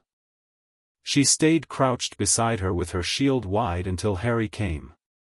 "She's all right," Parvati said. "She's stunned. She'll come round." He looked at Hermione and then at her and the relief in his face was the kind that creates its own specific vulnerability, the release of something held tight, and she put her hand briefly on his arm, "Steady, keep going," and he steadied. They moved. The Veil Room. She knew what was coming. She'd known since April. She knew it and she couldn't stop it and she'd made the decision in April that she couldn't stop it and standing in the Veil Room with the black curtain swaying in a wind that wasn't there she felt the weight of that decision with a physical force that was almost staggering. The order arrived, she felt them before she saw them, the quality of trained adult magical combat arriving in the room with the unmistakable energy of people who had been in this kind of fight before. Tonks and Moody and Kingsley and Lupin and, Sirius, arriving with the energy of someone who had been waiting for this, for the chance to fight, for something to do with the years of being confined. Sirius Black fighting Bellatrix Lestrange was a sight she'd carry for a long time, the genuine skill of it, the 20 years in Azkaban unable to diminish it entirely, the bright fierce joy in his face that she understood now was a man who loved Harry doing something that felt like being useful to Harry, finally, after so long. Bellatrix cast. Sirius laughed at it. And then his expression became something else and he fell backward through the veil, slowly, with the terrible specificity of hard futures, and the curtain swallowed him and the veil was still. Harry's sound was one she'd only heard once before and hoped never to hear again, the sound of something breaking fast, in real time, a pain that didn't have enough processing time to become grief yet. He went for the archway and she was already there, already in front of him, both hands on his chest, not pushing him away, not physically stopping him, just present, solid, in the way. "He's gone," she said. "He's not, the veil, he might still, Harry." She kept her hands on his chest. "Harry, look at me." He looked at her. His eyes were wild with the specific wildness of someone who has not yet made the information real. "He's gone," she said again, quietly. "I'm sorry. I am so sorry." He stood there with her hands on his chest and the veil swaying behind her and his entire face fighting itself, and she let him fight it. She didn't try to smooth it, she just stayed exactly where she was and looked at him and let him understand that she wasn't going anywhere. When he finally stopped fighting it, when the fighting became something heavier and truer, she stepped forward and he came apart, briefly, against her shoulder, with the fierce compressed grief of someone who didn't allow themselves this often. She held him. She said nothing. Nothing was what the moment needed. Around them the room was still and the veil swayed in its windless current and the order moved and the consequences of the night were beginning their long unspooling. She held him until the next thing came, because the next thing was always coming and you needed to hold people through the space between. That was what she was. That was what the vision had always been pointing toward, not a title, not a crown, not a concept, but this specific work, this specific way of standing in the fire beside the person who needed someone willing to stay. The king went to pieces in a room full of dark magic and she held him together. That was the queen's work. Bellatrix escaped. Dumbledore came. Voldemort appeared in the atrium and the truth became impossible to deny to anyone still choosing to deny it, because when a Dark Lord appears in the Ministry of Magic's main entrance, the story restructuring becomes somewhat mandatory. Parvati was in the hospital wing by then, her arm had been attended to, nothing that wouldn't heal cleanly, and she sat in the white-curtained bay with her arm bandaged and her back against the headboard and the aftermath sitting over her like weather. Lavender had arrived, slightly tearful, having apparently come directly from the Gryffindor common room at top speed the moment she'd heard. Padma was on her left, not saying anything, which was the right choice. Lavender said, "You went to the Department of Mysteries." "Yes," Parvati said. With, "Yes." "And you," Lavender gestured at the bandage. "Slicing hex." "It's fine." "Fine," Lavender repeated, in the tone of someone testing the word for accuracy and finding it wanting. "Fine relative to what else could have happened," Parvati clarified. A silence. Padma's hand on her wrist, the specific grip she'd used on the night in Parvati's vision. "You knew," Padma said. Quiet. Not accusatory. "Yes. You knew and you went anyway." "I went because I knew," Parvati said. "Someone needed to." Padma looked at her for a long time with those sharp dark eyes that missed nothing and loved everything they looked at fully. "All right," she said finally. The same tone she'd used on the roof in Pune, the summer before Hogwarts. The tone of trust given without complete understanding. "All right," Parvati said. Down the ward, Harry was in the last bay, curtains drawn, and she could feel him the way she'd always been able to feel the quality of him at the edge of her awareness, the grief settling into something it would take time to carry, the anger at the trap, the weight of Sirius, the specific weight of loving someone and losing them. She didn't go to him tonight. Tonight he needed Ron and Hermione and the hours of darkness to begin the work. She'd be there in the morning. She was always there in the morning. She lay back against the pillow and looked at the ceiling of the hospital wing and let the night finish doing what nights did, holding things until they could be moved. Outside, somewhere, the stars were where they'd always been, doing what they'd always done, the same stars she'd sat under in Pune at 11 years old and said a name at. She said it again now, quietly, to no one. Harry. Not as a declaration. Not as a promise. Just as a fact, the same fact it had always been, settled and clear and hers. The night went on. The morning was coming. She waited.